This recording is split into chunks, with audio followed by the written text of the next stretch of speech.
বাবা, আমি কিছুতেই এই বিধবা মেয়েকে বিয়ে করতে পারবো না। আমার কি এমন কম আছে যে শেষে আমাকে একটা বিধবা মেয়েকে বিয়ে করতে হবে? মেয়েটার বিয়ের 5 দিন পরে তার স্বামী অ্যাক্সিডেন্ট করে মারা যায়। মেয়েটা দেখতে খারাপ না, শিক্ষিত, স্মার্ট আর খুব ভদ্র একটা মেয়ে। এমন মেয়ে লাখে একটা মিলে বাবা। তাতে আমার কিছু যায় আসে না। আমি কিছুতে একটা বিধবা মেয়েকে বিয়ে করে তার সাথে সংসার করতে পারবো না। তাকে বইয়ের অধিকার দিতেও পারবো না আমি। বাবা, আমাকে আপনি ক্ষমা করবেন। আমি আপনার এই কথা রাখতে পারলাম না। এই কথা বলে ধ্রুব এখান থেকে চলে গেল। মিজান সাহেব চিন্তায় পড়ে গেল, এখন সে কি করবে। এইদিকে সে তো তিশার বাবাকে কথা দিয়ে দিয়েছে যে তিশাকে ঘরের বউ করে সে নিয়ে আসবে। সে কোন মুখে তিশার বাবাকে না করে দিবে? অন্যদিকে তিশা তার মা বাবাকে বলছে, তোমরা আমার বিয়ে নিয়ে তো উঠে পড়ে লাগলে কেন? আমি কি তোমাদের কাছে বোঝা হয়ে গিয়েছি?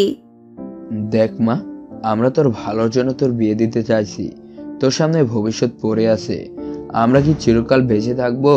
আমাদের কিছু হয়ে গেলে তখন তোর কি হবে? তখন তোকে কে দেখে রাখবে? আমাদের তো বয়স হচ্ছে মা।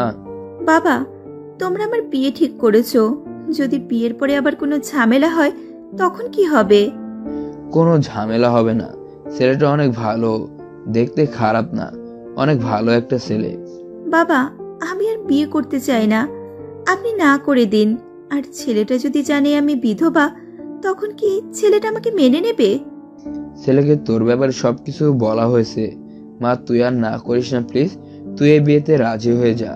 ছেলেও তোকে বিয়ে করতে রাজি হয়েছে। সরি বাবা, আমি তোমার কথা রাখতে পারলাম না। আমি এখন বিয়ের জন্য প্রস্তুত না। এই কথা বলে তিশা নিজের রুমে চলে গেল। তিশার বাবা ধ্রুব বাবা ছোটবেলার বন্ধু। হেলাল সাহেব মিজান সাহেবকে কল দিল। মিজান সাহেব কল ধরে বলল, কি রে, ওই দিকের কি অবস্থা? তোর মেয়ে বিয়েতে রাজি হয়েছে? না, মেয়েকে তো রাজি করাতেই পারছি না। তার এক কথা, সে এখন বিয়ে করবে না। ধ্রুব, ও বিয়ের জন্য রাজি হচ্ছে না? কিছু একটা করতে হবে আমাদের, কিন্তু কি করা যায়? দুজনেই চিন্তা করতে থাকে কি করলে ধ্রুব আর তিশাকে বিয়ে করতে রাজি হবে। ভাবতে ভাবতে হঠাৎ করে মিজান সাহেবের মাথায় একটা বুদ্ধি চলে আসে। তারপর সে বুদ্ধির কথা বলল। হেলাল সাহেব মিজান সাহেবের কথা শুনে বলল, এটা কি ঠিক হবে? জোর করতে গেলে যদি কোনো সমস্যা হয়ে যায় তখন কি হবে? আর ওরা যদি আমাদের কথায় রাজিও হয়ে যায়, বিয়ের পরে কি ওরা সুখে থাকতে পারবে? আর এত চিন্তা করিস কেন? দেখবি ওরা ঠিকই দুজন দুজনকে ভালোবেসে ফেলবে। তাই যেন হয়। আমি আমার মেয়ের কষ্ট সহ্য করতে পারবো না বন্ধু। তোর মেয়ে কি একা তোর মেয়ে? তিশা তো আমারও মেয়ে। তোর এত কিছু চিন্তা করতে হবে না। তোর মেয়ে আমার বাড়িতে এসে সুখেই থাকবে। আর দেখবি ঠিকই তারা একসাথে থাকতে থাকতে দুজনের মধ্যে সব ঠিক হয়ে যাবে। তাই যেন হয়। আমার মেয়ে এমনিতে অনেক কষ্ট পেয়েছে। আমি আর আমার মেয়েকে কষ্ট সহ্য করতে পারবো না। তোকে এসব নিয়ে চিন্তা করতে হবে না। তোকে যেটা বলছি তুই সেটা কর। আর তোর মেয়েকে রাজি করা তাড়াতাড়ি। তারপর কল কেটে দেয়। মিজান সাহেব ধ্রুবর কাছে গিয়ে বলল, ধ্রুব, তুই কি আমার কথা রাখবি না? আমি যে সবাইকে বলছি, তাহলে আমি এই মুখ মানুষের সামনে কি করে দেখাবো? তার চেয়ে ভালো আমি মরে যাই। কারণ আমি অপমান সহ্য করতে পারবো না। এমন অপমানের থেকে আমার মরে যাওয়া ভালো। বাবা, কি বলছো এসব? ঠিকই বলছি।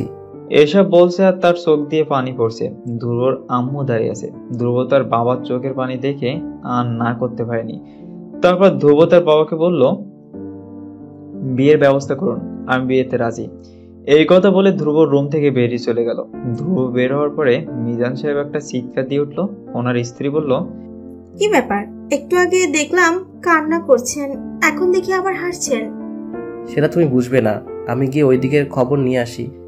তিশাও বিয়েতে রাজি হয়ে গেল তার বাবার ইমোশনাল কথা শুনে। আর খুব ভালোভাবে তাদের বিয়েও হয়ে যায়। বিয়েতে দুই পরিবারের সবাই খুব খুশি থাকলেও ধ্রুব মোটেও খুশি না। কারণ তার সাথে একটা বিধবা মেয়েকে বিয়ে দেওয়া হয়েছে। সে তার বন্ধুদেরও লজ্জায় বিয়ের দাওয়াত দিতে পারেনি। কারণ তার বন্ধুরা যদি জানে সে একটা বিধবা মেয়েকে বিয়ে করেছে, তাহলে সবাই তাকে নিয়ে হাসাহাসি করবে আর মজাও নিবে। সেইভাবে ধ্রুব তার বন্ধুদের বিয়েতে ইনভাইট করেনি। এইদিকে তিশা কনে সেজে বসে আছে বাসর ঘরে। তিশার এটা দ্বিতীয় বছর হলেও সে অনেক ভয় পেয়ে আছে। কারণ সে এখনো ধ্রুবকে দেখেইনি। আর মানুষটা ঠিক কেমন হবে সেটা নিয়ে অনেক চিন্তিত। তিশা একটা ঘোমটা টেনে বসে আছে খাটের উপরে। কনের সাথে তিশাকে অসাধারণ সুন্দরী লাগছে। ঠোঁটে লাল লিপস্টিক, পরনে লাল শাড়ি, যেন ঠিক একটা লালপরি অপেক্ষা করছে তার স্বামী ধ্রুব কখন বাসর ঘরে আসবে, কিন্তু ধ্রুবর তো কোনো খোঁজ নেই। দেখতে দেখতে অনেক রাত হয়ে গেল, কিন্তু ধ্রুব এখনো বাসর ঘরে আসেনি। অনেক রাত হয়ে যাচ্ছে, তিশার চোখেও অনেক ঘুম, তার উপরে সারাদিন অনেক দহল গিয়েছে তার উপর। মেয়েটার ঘুমাতেও পারছে না। কিছুক্ষণ পরপর তার চোখ বন্ধ হয়ে আসতে থাকে, তাও সে জেগে থাকার চেষ্টা করে বসে থাকে ধ্রুবর অপেক্ষায়। সকল অপেক্ষার অবসান ঘটিয়ে বাসর ঘরে প্রবেশ করলো ধ্রুব। তিশা দরজার শব্দ শুনে সামনের দিকে তাকিয়ে বুঝতে পারে তার স্বামী এসেছে। সে উঠে ধ্রুবর পায়ে হাত দিয়ে সালাম করতে যাবে, এমন সময় ধ্রুব পা সরিয়ে নেয়। তিশা অবাক হয়ে গেল ধ্রুবর এমন কাজ দেখে। তারপর তিশা নিচ থেকে দাঁড়িয়ে গেল, আর সে বুঝতে পেরেছে ধ্রুব ড্রিঙ্কস করে বাসায় এসেছে। তার মুখ থেকে কেমন যেন একটা বাজে গন্ধ অনুভব করতে পারে তিশা। আপনি ড্রিঙ্কস করে এসেছেন? বাড়িটা আমার বাড়িতে আমি কিভাবে আসবো তার কৈফিয়ত কি আপনাকে দিতে হবে? দেখুন, আমি আপনাকে বিয়ে করতে রাজি হয়েছি, তার মানে এই নয় যে আমি একটা বিধবা মেয়ের সাথে থাকবো আর একটা বিধবা মেয়েকে নিয়ে সংসার করব। আমি আপনাকে কখনো স্ত্রীর অধিকার দিতে পারবো না। ধ্রুবর মুখে এমন কথা শুনে তিশার মন খারাপ হয়ে গেল। তৃষা ধ্রুবর মুখে এসব কথা শুনবে সে আশা করেনি। তিশা মন খারাপ করে বলল, তাহলে আপনি কেন বিধবা মেয়েকে বিয়ে করতে গেলেন? আপনি না করেননি কেন যে আপনি বিয়েতে রাজি না? আপনি এটা বললেই তো আর আপনাকে কোনো বিধবা মেয়েকে নিয়ে সংসার করতে হতো না। আমি আমার বাবার জন্য এই বিয়েতে রাজি হয়েছি। আমি এই বিয়ে করার জন্য মোটেও প্রস্তুত ছিলাম না, আর আমি বিয়ে করতেও চাইনি। এই কথা বলে ধ্রুব মাতাল অবস্থা হাঁটটিকে তাল সামলাতে না পেরে পড়ে যাচ্ছিল। তখন তিশা ধ্রুবকে ধরে ফেললো। ধ্রুব রাগী চোখ নিয়ে তিশার দিকে তাকিয়ে বলল, আপনার সাহস তো কম না, আমাকে স্পর্শ করছেন। নেক্সট টাইম আমাকে স্পর্শ করার চেষ্টা করবেন না। আপনি আপনার মতো থাকবেন, আমি আমার মতো থাকবো, ওকে? আমাদের তো বিয়ে হয়েছে, এখন তো আর কিছু করার নেই। আমাদের তো এখন একসাথে থাকতে হবে। আর আপনি আমার বাবাকে না করতে পারলে আমাকে বলতেন, আমি এই বিয়ে ভেঙে দিতাম। কেন শুধু শুধু বিয়ের নাটক করলেন? আমি বিয়ে নিয়ে কোনো নাটক করিনি। আমার বাবার কথা আপনার মতো একটা বিধবা মেয়েকে বিয়ে করতে হয়েছে। না হলে আমার কোনো ইচ্ছাই ছিল না যে আমি শেষে একটা বিধবা মেয়েকে বিয়ে করব। আমার অবস্থা এতটাও খারাপ হয়নি। আপনি আমাকে বারবার বিধবা বলে অপমান করছেন। আপনার কি অপমান বোধ আছে? আমি আর আপনার সাথে কথা বলতে চাইছি না, আমি ঘুমাবো। এই কথা বলে ধ্রুব মাতাল অবস্থায় খাটের উপরে শুয়ে পড়লো। তিশার চোখের পানি টলমল করছে ধ্রুবর এমন ব্যবহারে। তিশা গিয়ে সোফায় শুয়ে থাকে। তিশা ঘুমাতে গিয়ে ঘুমাতে পারছে না। ধ্রুবর বলা কথাগুলো বারবার মনে পড়ছে তিশার। তিশা নিজের শাড়ির আঁচল দিয়ে নিজের চোখের পানি মুছে ঘুমিয়ে গেল। খুব সকালে ঘুম ভেঙে যায় তিশার। তিশা ফ্রেশ হয়ে এসে বসে থাকে। একটু পরে সে রুম থেকে বেরিয়ে দেখে তার শাশুড়ি রান্না করতেছে। তিশা তার শাশুড়ির কাছে গিয়ে সালাম করে বলল, মা, আমাকে দিন, আমি রান্না করে দিচ্ছি। না মা, তুমি রেস্ট নাও। আর তুমি এত সকাল সকাল ঘুম থেকে উঠে আসতে গেলে কেন? ঘুম ভেঙে গেছে, আর আমি সবসময় সকাল সকালে ঘুম থেকে উঠে যাই। ও আচ্ছা। মা, আমি আপনাকে রান্নার কাজে সাহায্য করতে চাই। আচ্ছা ঠিক আছে। তারপর তারা বউ শাশুড়ি মিলে রান্না করতে শুরু করলো। রান্না শেষ করে ধ্রুবরাম্য বলল, বোমা, তুমি গিয়ে ধ্রুবকে ঘুম থেকে উঠিয়ে দাও। ঠিক আছে মা। এই কথা বলে তৃষা ধ্রুবর রুমে চলে যায়। রুমে গিয়ে দেখে ধ্রুব এখনো ঘুমিয়ে আছে। তৃষা ধ্রুবকে ডাকতে থাকে, কিন্তু ধ্রুব কোনো রেসপন্সই করছে না। সে গভীর ঘুমে আচ্ছন্ন হয়ে আছে। এবার তৃষার কোনো উপায় না পেয়ে ধ্রুবকে একটা ধাক্কা দিতেই ধ্রুবর ঘুম ভেঙে যায়। আর সে রাগী চোখ নিয়ে তৃষার দিকে তাকিয়ে বলল, কি সমস্যা আপনার? এত সকাল সকাল আমাকে ঘুম থেকে উঠালেন কেন? অনেক বেলা হয়েছে, নাস্তা করবেন না? উঠে ফ্রেশ হয়ে নাস্তা করতে আসুন। আপনি গিয়ে খেয়ে নিন, আমার লেট হবে। আমি একা খেতে গেলে সবাই কি ভাববে? দেখুন, আমাদের মধ্যে যাই হোক না কেন, ওনাদের বুঝতে দেওয়া যাবে না, না হলে ওনারা খুব কষ্ট পাবে। পেলে পাবে, আমার কিছু করার নেই।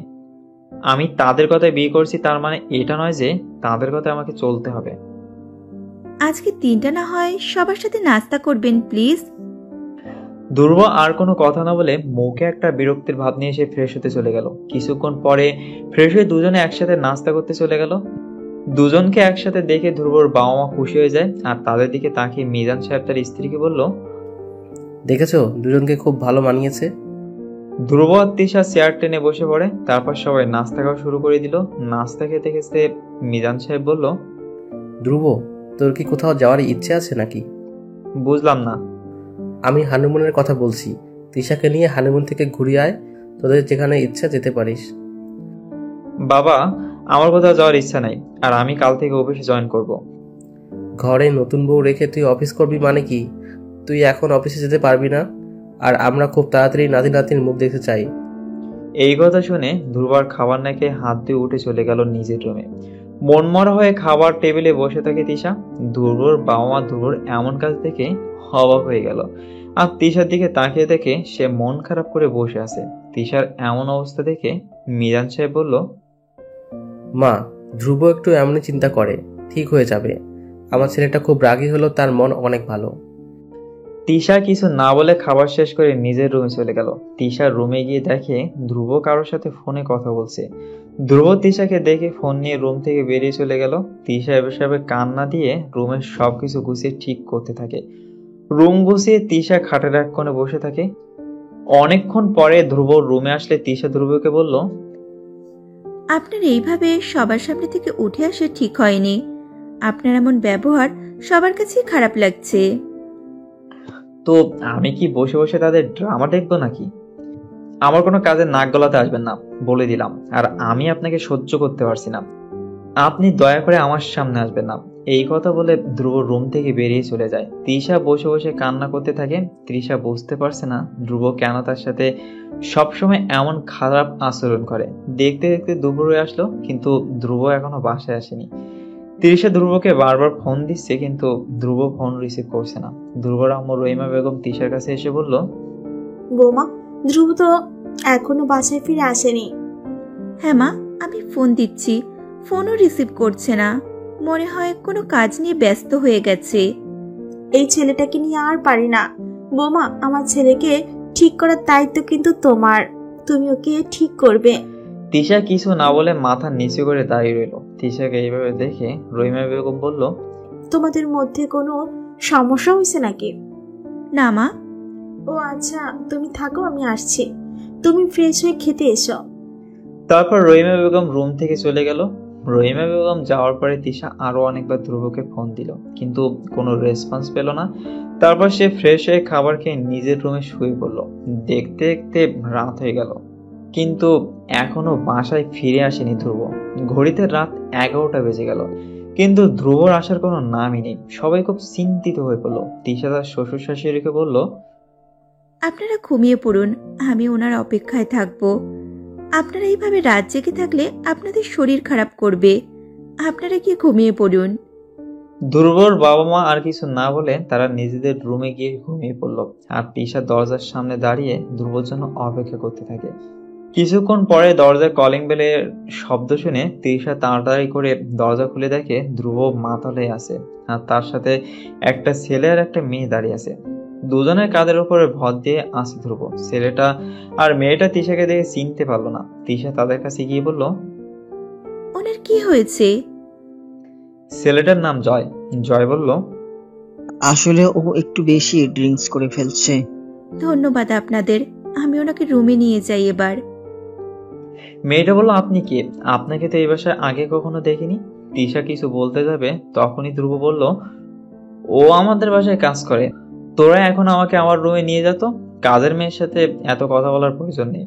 ধ্রুবর মুখে এমন কথা শুনে তৃষা আর কোনো কথাই বলল না। অনেক খারাপ লাগে তৃষার। তৃষা কিছুক্ষণ ওখানে দাঁড়িয়ে থেকে রুমের দিকে চলে গেল। মাতাল অবস্থায় খাটের উপরে শুয়ে থাকে ধ্রুব। তৃষা ভালো করে ধ্রুবকে খাটের উপরে শুয়ে দিয়ে নিজে গিয়ে সোফায় শুয়ে থাকে। আর ধ্রুবর বলা কথাগুলো মনে পড়ে তৃষার চোখ ভিজে আসলো। কিছুক্ষণের মধ্যে ঘুমিয়ে পড়ে তৃষা। সকালে ঘুম থেকে উঠে তৃষা সবার জন্য নাস্তা রেডি করে ধ্রুবর জন্য চা নিয়ে এসে ধ্রুবর পাশে রেখে অন্য কাজ করতে চলে যায় তৃষা। অনেকক্ষণ পরে ধ্রুবর ঘুম ভেঙে যায়, আর সে চোখ খুলে তাকিয়ে দেখে তৃষা তার জন্য চা রেখে চলে গেছে। ধ্রুব ফ্রেশ হয়ে এসে দেখে চা পুরো ঠান্ডা হয়ে আছে। এসব দেখে ধ্রুব চিৎকার দিতে শুরু করে।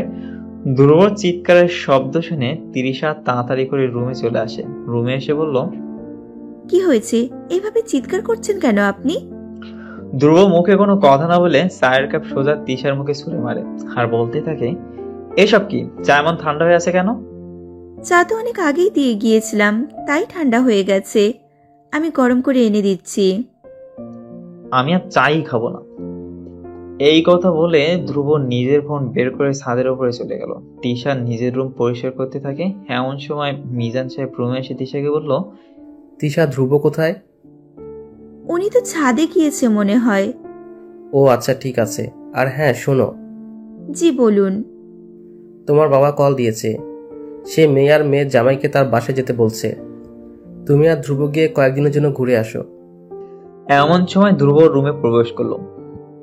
কোথায় যাওয়ার কথা হচ্ছে বাবা? তুই তিশাকে নিয়ে কিছুদিনের জন্য তিশার বাড়ি থেকে ঘুরে আয়। আমি যেতে পারবো না, উনি গেলে যেতে পারে, আমার কোথাও যাওয়ার ইচ্ছা নাই। তিশা একা যাবে মানে কি? নতুন বিয়ে হয়েছে তোদের, তোরা একসাথে যাবি। আমি আর কোনো কথা শুনতে চাই না, তোরা রেডি হয়ে নে। আমি ড্রাইভারকে কল দিয়ে বলে দিচ্ছি গাড়ি রেডি রাখতে। এই কথা বলে ধ্রুবকে আর কোনো কথা বলতে না দিয়ে রুম থেকে বেরিয়ে চলে গেলেন মিজান সাহেব। এদিকে রাগে শরীর জ্বলতে থাকে ধ্রুবর। কেউ আর কারোর কথা না বলে রেডি হয়ে নেয় দুজনে। রেডি হয়ে নিচে চলে আসে তারা। ধ্রুবর বাবা মায়ের থেকে বিদায় নিয়ে বাসা থেকে বেরিয়ে যায় তারা দুজনে। একটু পরে ড্রাইভার তার নিজ গতিতে গাড়ি চালাতে থাকে।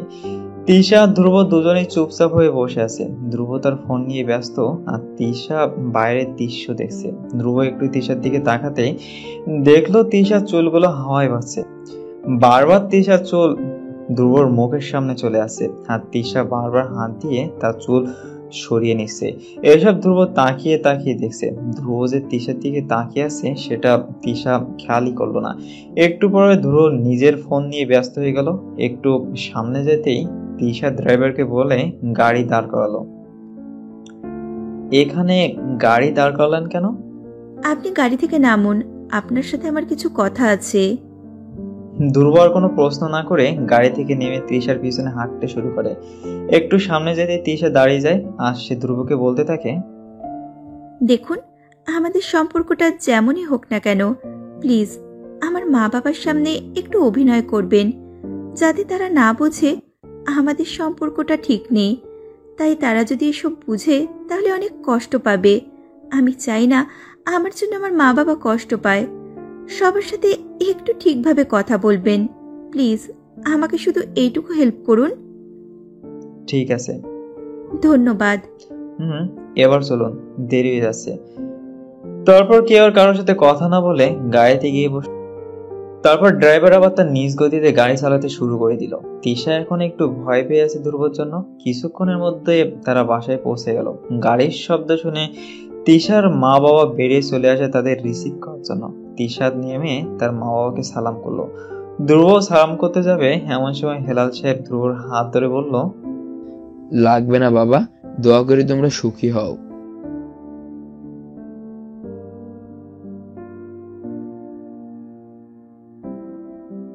ধ্রুবকে সালাম করতে দেখে তিশা অনেক অবাক হয়ে গেল আর সে মনে মনে অনেক খুশি হলো। তিশা ভাবতে পারেনি যে ধ্রুব তার মা বাবার পায়ে হাত দিয়ে সালাম করবে। তারপর সবাই মিলে বাসার ভিতরে চলে গেল।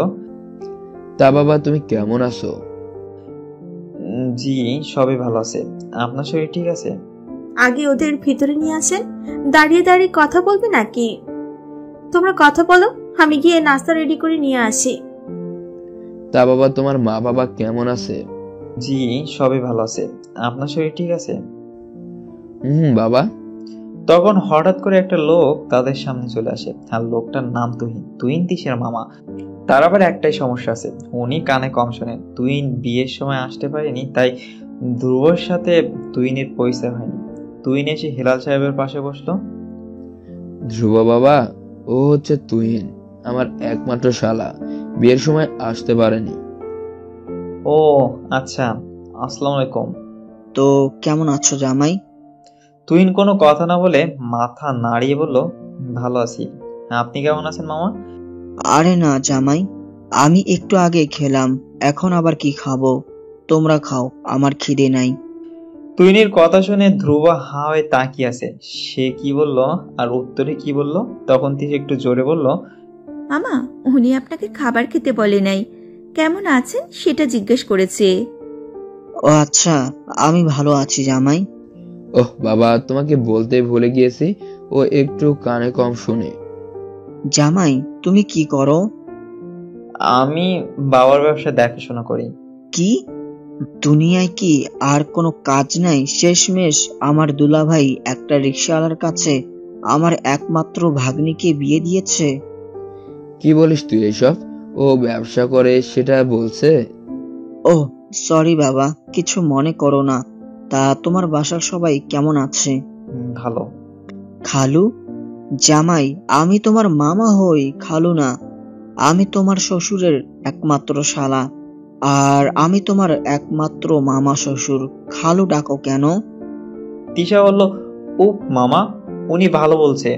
এইদিকে তুহিনের কথা শুনে ধ্রুবর রাগ উঠে যাচ্ছে। সে কিছু না বলে সহ্য করছে সবকিছু, আর রাগে তার শরীর ফেটে যাচ্ছে। আর মনে মনে বলছে, এ আমি কোথায় এসে বললাম?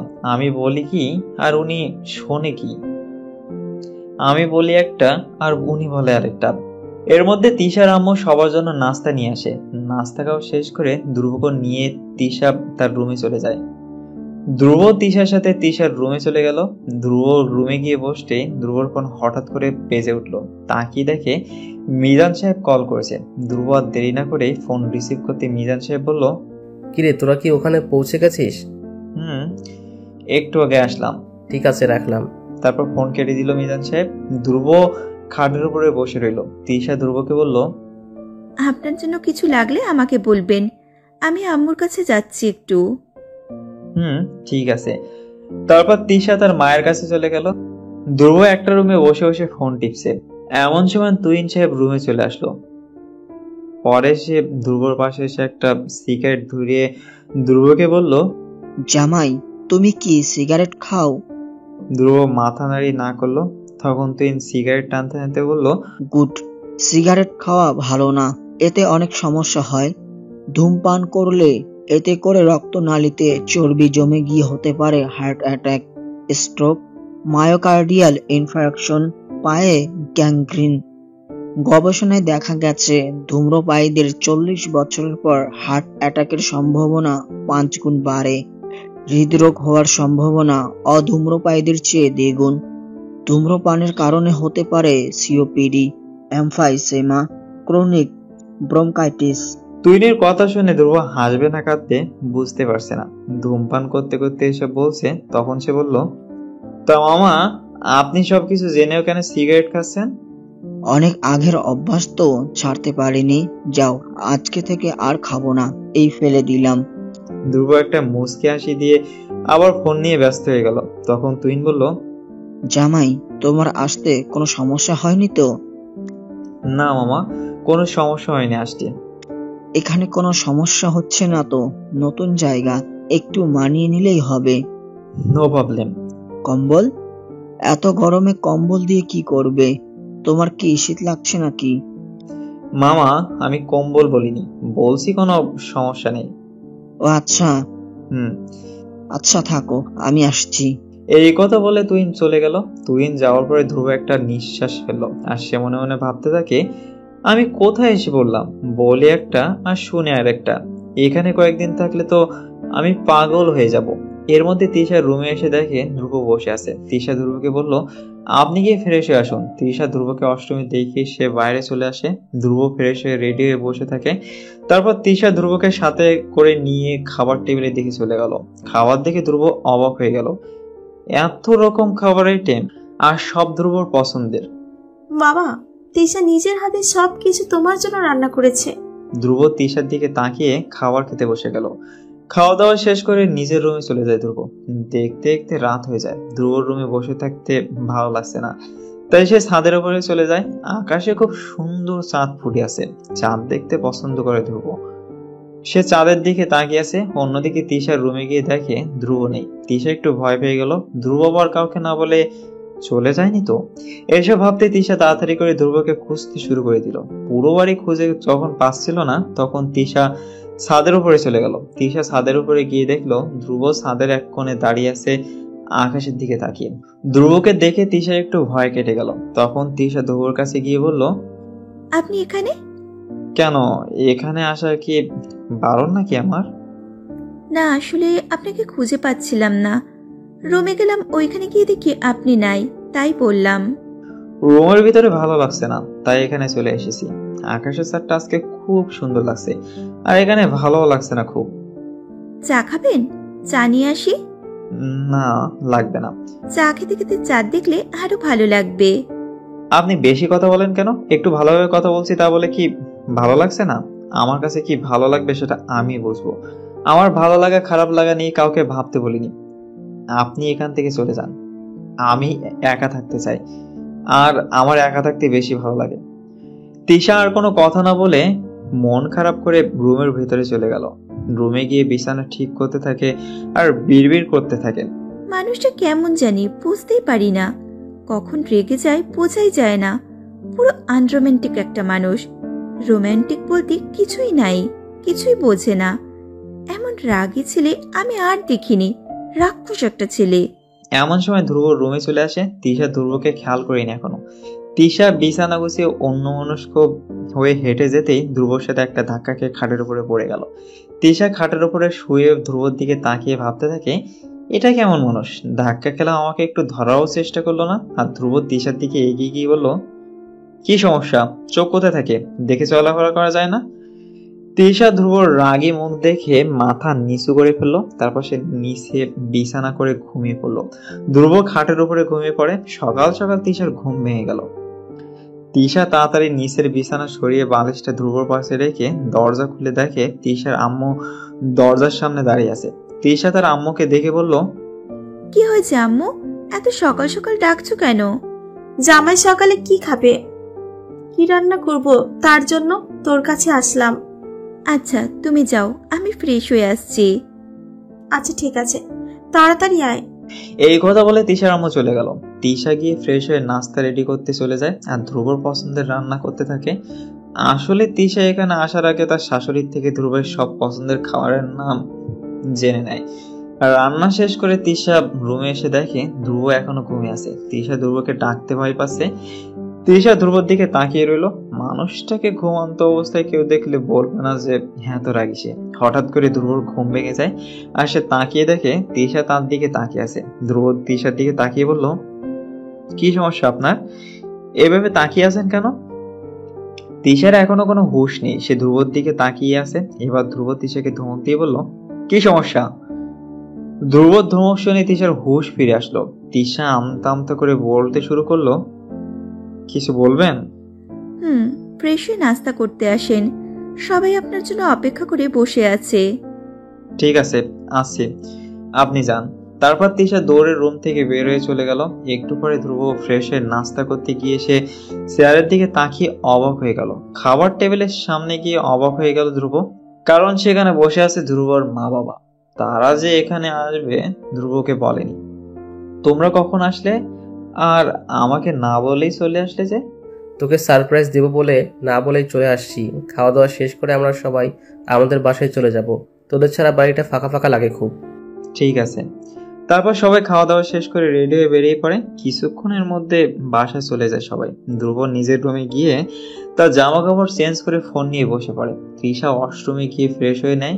তৃষা ধ্রুবর কাছে এসে বলল, ধন্যবাদ। ধন্যবাদ কেন? আমার কথা রাখার জন্য। এখানে ধন্যবাদ দেওয়ার মতো কিছুই হয়নি। আর হ্যাঁ, এখানে আমার স্বার্থও ছিল।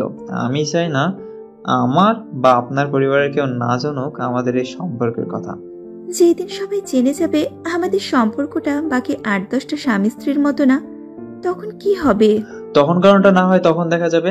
আর সবাই জানার আগে আমি আপনাকে ডিভোর্স দিয়ে দিব। সো তখন সবাই জানলে আমার কোনো সমস্যা নেই। ধ্রুবর মুখে ডিভোর্সের কথা শুনে নিশ্চুপ হয়ে গেল তিশা। তিশা কি বলবে বুঝতে পারছে না। আমি কখনো একটা বিধবা মেয়ের সাথে সারা জীবন থাকতে পারবো না। আমি উকিলের সাথে কথা বলেছি, আমাদের 6 মাস একসাথে থাকতে হবে, তারপর ডিভোর্স দিয়ে দিব আপনাকে। তিশা এখনো নিশ্চুপ হয়ে দাঁড়িয়ে আছে। ধ্রুব আর কোনো কথা না বলে রুম থেকে বেরিয়ে গেল। ধ্রুব যাওয়ার পরে তিশার চোখ দিয়ে টপ টপ করে পানি পড়তে থাকে। আর সে নিজে নিজে বলতে থাকে, আমি বিধবা, সেটা আমাকে বারবার উনি মনে করিয়ে দিয়ে কি মজা পায়। কেন উনি আমাকে আমার ফেলে আসা স্মৃতিগুলো বারবার মনে করিয়ে দেয়? আমি তো সুন্দরভাবে নতুন করে আমার জীবন তৈরি করতে চাই, কিন্তু উনি বারবার আমার অতীত মনে করিয়ে দেয়। আমি বিধবা, সেটা কি আমার অপরাধ? আমার ভাগ্য খারাপ, তাই আমার সাথে এমন হয়েছে। সেখানে আমার কি দোষ? এসব বলতে বলতে তিশা কান্না করতে থাকে আর চোখ থেকে অঝরে পানি পড়তে থাকে। এমন সময় ধ্রুবর আম্মু রুমে এসে দেখে তিশা শুয়ে শুয়ে কান্না করতেছে। বৌমা, কি হয়েছে তোমার? তিশা তার শাশুড়ি আসার শব্দ শুনে তাড়াতাড়ি করে চোখের পানি মুছে দাঁড়িয়ে মাথার কাপড় টেনে বলল, কই মা, কিছু হয়নি তো? কিছু না হলে তুমি কান্না করছিলে কেন? নাকি মা বাবার কথা মনে পড়ছে? মন খারাপ করো না বৌমা, কিছুদিন পরে আবার গিয়ে বেরিয়ে আসতে পারবে। আমার সাথে রান্না করতে আসো, মন ভালো হয়ে যাবে। তারপর তিশা তার শাশুড়ির সাথে চলে গেল রান্না করতে। বউ শাশুড়ি রান্না শেষ করে নিজেদের রুমে চলে গেল। দেখতে দেখতে দুপুর হয়ে গেল। কিছুক্ষণের মধ্যে ধ্রুব বাসায় ফিরে আসে। তারপর দুপুরের খাওয়া শেষ করে ধ্রুব নিজের রুমে এসে দেখে তিশা মন খারাপ করে বসে আছে। ধ্রুব সেদিকে নজর না দিয়ে ফ্রেশ হতে চলে গেল। কিছুক্ষণ পরে ধ্রুব ফ্রেশ হয়ে বেরিয়ে আসলো। অন্যদিকে তিশা রুম থেকে বেরিয়ে গিয়ে খাবার রেডি করছে ধ্রুবর জন্য। দুপুরে খাওয়া শেষ করে ধ্রুব বাসা থেকে বের হয়ে তার বন্ধুদের কাছে গিয়ে আড্ডা দিতে থাকে। কখন যে রাত হয়ে গেল বুঝতে পারিনি। ধ্রুব আজকে ড্রিঙ্কস বেশি করে ফেলেছে। কি রে ধ্রুব, বাসা যাবি না? রাত তো অনেক হয়েছে। এখনই চলে যাব। চল, তোকে আমরা বাসায় দিয়ে আসি। তোর তো অবস্থা ভালো না। তোকে এত ড্রিঙ্কস করতে না করি, তাও তুই আমাদের কোনো কথাই শুনিস না। কাউকে যেতে হবে না, আমি একাই যেতে পারবো। এই কথা বলে একাই বের হয়ে চলে গেল। কিছুক্ষণের মধ্যে মাতাল অবস্থায় ধ্রুব বাসায় গিয়ে পৌঁছে গেল। বাসার সামনে গিয়ে দরজায় কলিং বেল চাপ দেওয়ার কিছুক্ষণের মধ্যে তিশা এসে দরজা খুলতেই ধ্রুব পড়ে যেতে লাগলো আর তিশা ধ্রুবকে ধরে ফেললো। তারপর ধ্রুব তিশার কাঁধের উপর ভর দিয়ে নিজের রুমে চলে গেল। তিশা খাটের উপরে ধ্রুবকে শুয়ে দিবে এমন সময় নিজের টাল সামলাতে না পেরে ধ্রুবর বুকের উপর এসে পড়ে। তারপর দুজনের চোখের দিকে অনেকক্ষণ তাকিয়ে থাকে। হারিয়ে যায় দুজনের চোখের অন্তরালে। অপরূপ ভাবে তাকিয়ে থাকে দুজনের চোখের দিকে। তারা মুহূর্তের মধ্যে হারিয়ে যায় অজানা কোনো এক শহর। একটু পরে তিশার হুঁশ ফিরে আসে। ধ্রুব মদের নেশে আছে, তার নিজের উপরে কোনো কন্ট্রোলই নেই। তিশা ধ্রুবর উপর থেকে উঠে দাঁড়িয়ে যাবে এমন সময় ধ্রুব তিশার শরীর আঁচল টেনে ধরে।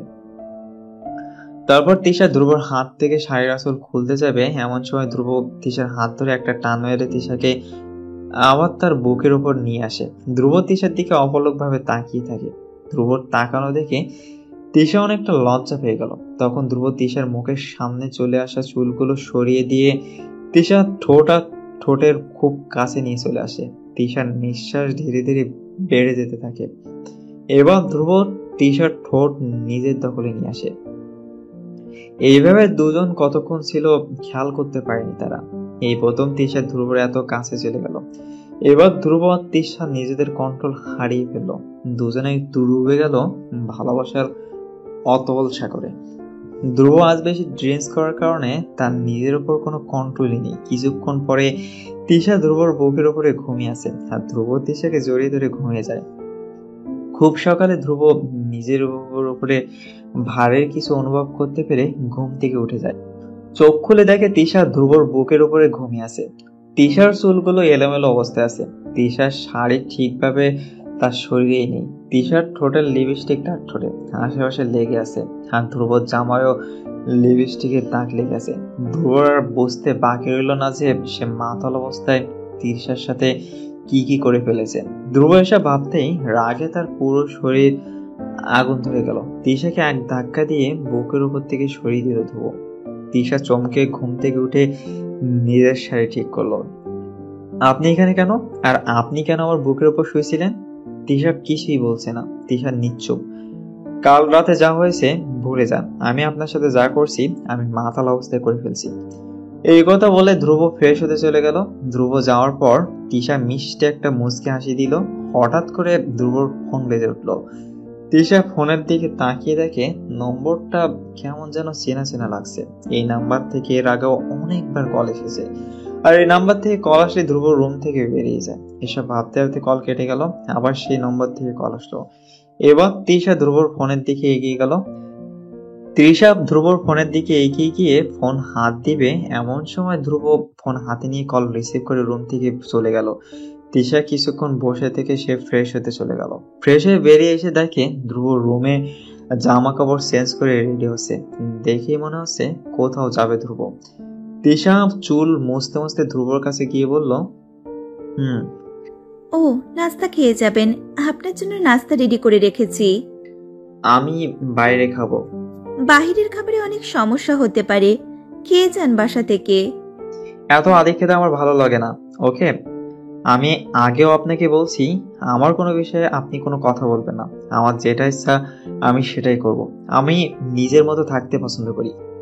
সো নেক্সট টাইম আমার কোনো কিছু নিয়ে আপনি জোর খাটাবেন না। আমি আপনাকে এমন অধিকার দেইনি যে আপনি আমার উপর জোর খাটাবেন। তারপর ধ্রুব রুম থেকে বেরিয়ে চলে গেল। তিশা খাটের উপর বসে রইল অনেকক্ষণ, আর তিশা মনে মনে ভাবতে থাকে, ধ্রুবর কি অন্য কারোর সাথে রিলেশন আছে? ধ্রুবর ব্যবহার দেখে এমন মনে হয় সে হয়তো অন্য কাউকে ভালোবাসে, না হলে সে কেন তার সাথে এমন খারাপ ব্যবহার করে? আর কি আছে ওই নাম্বারে যে ওই নাম্বার থেকে কল আসলে উনি রুম থেকে বেরিয়ে চলে যায়? আর অন্য যে কোনো নাম্বার থেকে কল আসলে তো উনি রুমে বসেই কথা বলে, নাকি ওই নাম্বারটা ওনার গার্লফ্রেন্ডের?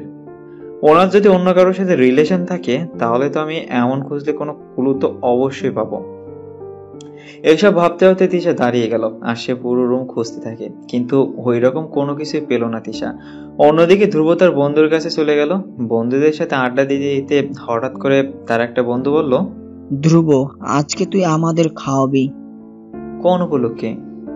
কোনো উপলক্ষ বুঝি না, তুই যা গিয়ে আইসক্রিম নিয়ে আয় আমাদের জন্য। ওকে, ঠিক আছে। এই কথা বলে ধ্রুব সবার জন্য আইসক্রিম নিয়ে আসতে চলে গেল রাস্তার ওপাশে। আইসক্রিম নিয়ে ধ্রুব বেখেয়ালি ভাবে রাস্তা পার হচ্ছে। এমন সময় একটা ট্রাক খুব দ্রুত গতিতে ছুটে আসে। গাড়িটি খুব জোরে হর্ন বাজাতে থাকে, কিন্তু হর্নের শব্দ ধ্রুবর কান অব্দি আসছে না। ট্রাক যখন ধ্রুবর খুব কাছাকাছি চলে আসে তখন ধ্রুবর বন্ধুরা দেখে ধ্রুব ধ্রুব বলে চিৎকার করতে থাকে। এবার ধ্রুব সবার চিৎকার শুনে আর ট্রাকের দিকে তাকাতেই সাথে সাথে ট্রাকের সাথে ধাক্কা খেয়ে ধ্রুব রাস্তার একপাশে ছিটকে পড়ে। ধ্রুবর পুরো শরীর রক্তাক্ত হয়ে যায়, তার শরীরে অনেক জায়গা থেকে রক্ত বেরোতে থাকে। ধ্রুবর চোখ ধীরে ধীরে ঝাপসা হয়ে যেতে থাকে, তার চোখ অন্ধকারে ডুবে যাচ্ছে। একটু পরে ধ্রুব তার চোখ বন্ধ করে ফেলে। ধ্রুবর বন্ধুরা তাড়াতাড়ি করে ধ্রুবর কাছে ছুটে আসে। আশেপাশে অনেক মানুষ জড়ো হয়ে আছে। ধ্রুবর বন্ধুরা ধ্রুবকে তাড়াতাড়ি করে হাসপাতালে নিয়ে চলে যায়। হসপিটালের ভিতরে গিয়ে ডাক্তার ডাক্তার বলে চিৎকার করতে থাকে। কিছুক্ষণের মধ্যে কয়েকজন নার্স আর ডাক্তার চলে আসে। ধ্রুবর এমন অবস্থা দেখে ধ্রুবকে সাথে সাথে আইসিইউতে নিয়ে চলে যায়। ধ্রুবর মুখে অক্সিজেনের মাস্ক লাগিয়ে দেওয়া হয়। ধ্রুবর বন্ধুরা ধ্রুবর বাসায় কল করতেই ধ্রুবর আম্মু ফোন রিসিভ করলো।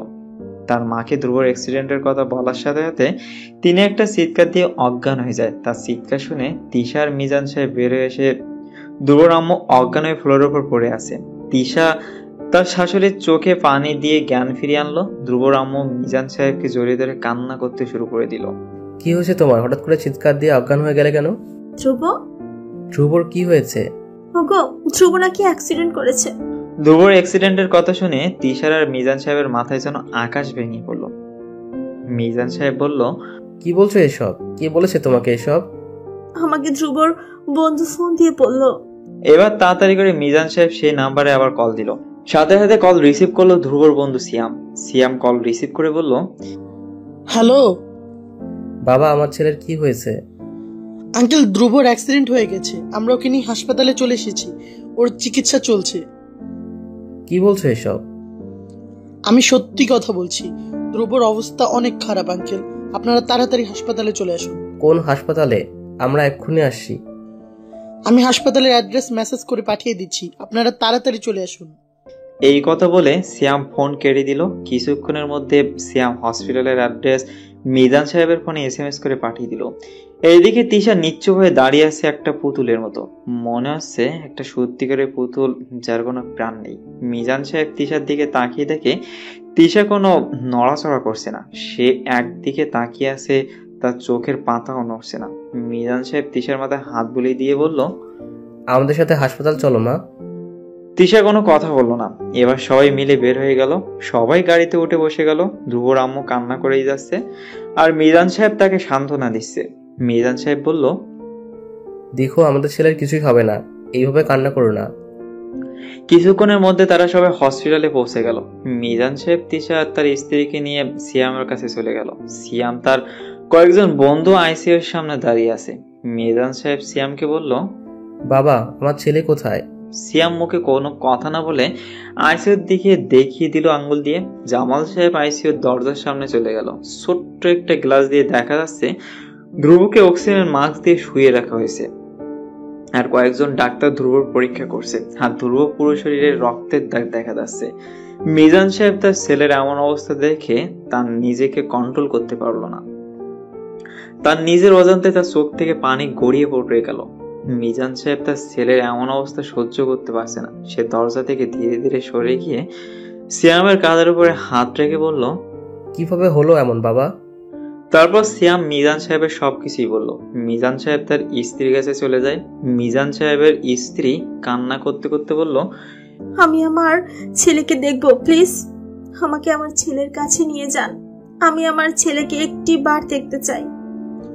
ওর চিকিৎসা চলছে এখন, একটু পরে ডাক্তার বেরিয়ে আসবে, কিচ্ছু হবে না আমাদের ছেলে, চিন্তা করো না। একটু পরে ডাক্তার বেরিয়ে এসে বলল, রোগীর বাড়ির লোক কারা? ডাক্তারের কথা শুনে সবাই ডাক্তারের কাছে চলে গেল। ডাক্তার, আমার ছেলের কি অবস্থা এখন? দেখুন, রোগীর অবস্থা তেমন একটা ভালো না। অ্যাক্সিডেন্টটা গুরুতরভাবে হয়েছে। মাথায় আঘাত পেয়েছে আর মাথায় রক্ত জমাট বেঁধে গেছে। একটা অপারেশন করতে হবে। পুরোপুরি সুস্থ হবে কিনা আমি জানি না, তবে আমি চেষ্টা করব আমার মতো করে। ডাক্তার সাহেব, এসব কি বলছেন আপনি? আমার যা বলার দরকার আমি সেটাই বলেছি। আপনারা বললে আমরা অপারেশন শুরু করব। অপারেশন না করলেও রোগীকে বাঁচানো যাবে না। এখন আপনারা ঠিক করেন কি করবেন, আমি একটু পর আসছি। এই কথা বলে ডাক্তার চলে গেল। মিজান সাহেব কি করবে বুঝতেই পারছে না। ধ্রুবর আম্মু অনেক কান্না করছে, সবাই তাকে সান্ত্বনা দিচ্ছে। আর এইদিকে পাথরের মতো দাঁড়িয়ে আছে তিশা। মিজান সাহেব তিশার দিকে এগিয়ে এসে তিশার মাথায় হাত রাখতে তিশার হুঁশ ফিরে আসলো। তিশা মিজান সাহেবের দিকে তাকিয়ে চোখের পানি ছেড়ে দিল। মিজান সাহেব তিশার চোখের পানি মুছে দিয়ে বলল, মা, চিন্তা করিস না, ধ্রুব ঠিক হয়ে যাবে। এমন সময় তিশার মা বাবাও চলে আসে। মা, ধ্রুবর কি হয়েছে? তিশা কিছু না বলে নিচু হয়ে দাঁড়িয়ে আছে। মিজান সাহেব সবকিছু বলল। মিজান সাহেবের কথা শুনে অবাক হয়ে গেল হেলাল সাহেব। সে কি বলবে বুঝতেই পারছে না। হেলাল সাহেবের স্ত্রী তিশাকে নিয়ে একটা চেয়ারে গিয়ে বসলো। তিশা কান্না করতে করতে বলল, আম্মু, সবকিছু আমার জন্যই হয়েছে। আমার ভাগ্যটা এমন কেন আম্মু? আমি কি দোষ করেছি যে আমার সাথেই এমন হবে? মা, তুই নিজেকে শুধু শুধু দোষী করছিস। তিশার আম্মু তিশাকে সান্ত্বনা দিতে থাকে। তারপর হেলাল সাহেব তিশার পাশে এসে বসে তিশার আম্মু ধ্রুবর আম্মুর পাশে গিয়ে বসতে ধ্রুবর আম্মু তিশার আম্মুকে জড়িয়ে ধরে কান্না করতে শুরু করে। তিশার আম্মু তাকে সান্ত্বনা দিতে থাকে। আপনারা কি কিছু ভেবেছেন? ডাক্তারের কথা শুনে সবাই ডাক্তারের দিকে এগিয়ে গেল। ডাক্তার, আমার ছেলের যেন কিছু না হয়, প্লিজ আপনি অপারেশন শুরু করুন। ওকে, তাহলে আমরা আমাদের অপারেশনের কাজ শুরু করছি। আল্লাহর কাছে রোগীর জন্য দোয়া করুন। আচ্ছা, আপনারা কি কেউ রোগীর সাথে দেখা করতে চান? তাহলে দেখা করতে পারেন, তবে একজন একজন করে দেখা করতে পারবেন। তবে জোরে কোনো শব্দ করা যাবে না। মনে রাখবেন, জোরে শব্দ করলে রোগীর সমস্যা হতে পারে। ঠিক আছে ডাক্তার। এরপর ডাক্তার চলে গেল। একজন একজন করে গিয়ে ধ্রুবকে দেখে বেরিয়ে চলে আসলো। এবার মিজান সাহেব তিশার কাছে এসে বলল, যা মা, ধ্রুবকে দেখে আয়। এইদিকে ধ্রুবর বন্ধুরা তিশাকে দেখে অবাক চোখে তাকিয়ে আছে। জয়, এই মেয়েটা কে? চিনলাম না তো। মেয়েটা নাকি ধ্রুবর বাসায় কাজ করে। কি বলিস? আমি তো সেটাই জানি। কিন্তু এই মেয়ের অবস্থা দেখে তো বোঝাই যাচ্ছে না এটা কাজের মেয়ে। আর কাজের মেয়ে হলে এই মেয়েকে এভাবে বলতো নাকি আঙ্কেল? হয়তো অনেক আগে থেকে কাজ করে, তাই হয়তো। ও, অন্যদিকে তিশা আইসিইউর ভেতরে চলে গেল। ধীরে ধীরে ধ্রুবর দিকে এগিয়ে যাচ্ছে। ধ্রুবর এমন অবস্থা দেখে তিশার চোখ থেকে অজরে পানি পড়তে শুরু করলো। ধ্রুবর শরীরে অনেক জায়গায় ব্যান্ডেজ করা, মুখের উপরে অক্সিজেন মাস্ক দেওয়া, আর চোখের কোণে পানি। ধ্রুবর এমন অবস্থা দেখে তিশা নিজেকে আর সামলে রাখতে পারলো না। তিশা মনে মনে ধ্রুবকে অনেক আগেই ভালোবেসে ফেলেছে। তিশা ধ্রুবর মাথায় হাত রাখতে গিয়ে আবার হাত সরিয়ে ফেললো। হঠাৎ করে ধ্রুবর কথাগুলো মনে পড়ে গেল তিশার। তিশা তার চোখের পানি মুছে আইসিইউ থেকে বেরিয়ে চলে আসে। একটু পর ধ্রুবকে নিয়ে অপারেশন রুমে চলে যায় ডাক্তার। কিছুক্ষণের মধ্যে অপারেশন শুরু করে দিল আর সবাই বাইরে অপেক্ষা করছে কখন অপারেশন শেষ করে ডাক্তার বেরিয়ে আসবে। সবাই অপেক্ষার প্রহর গুনছে।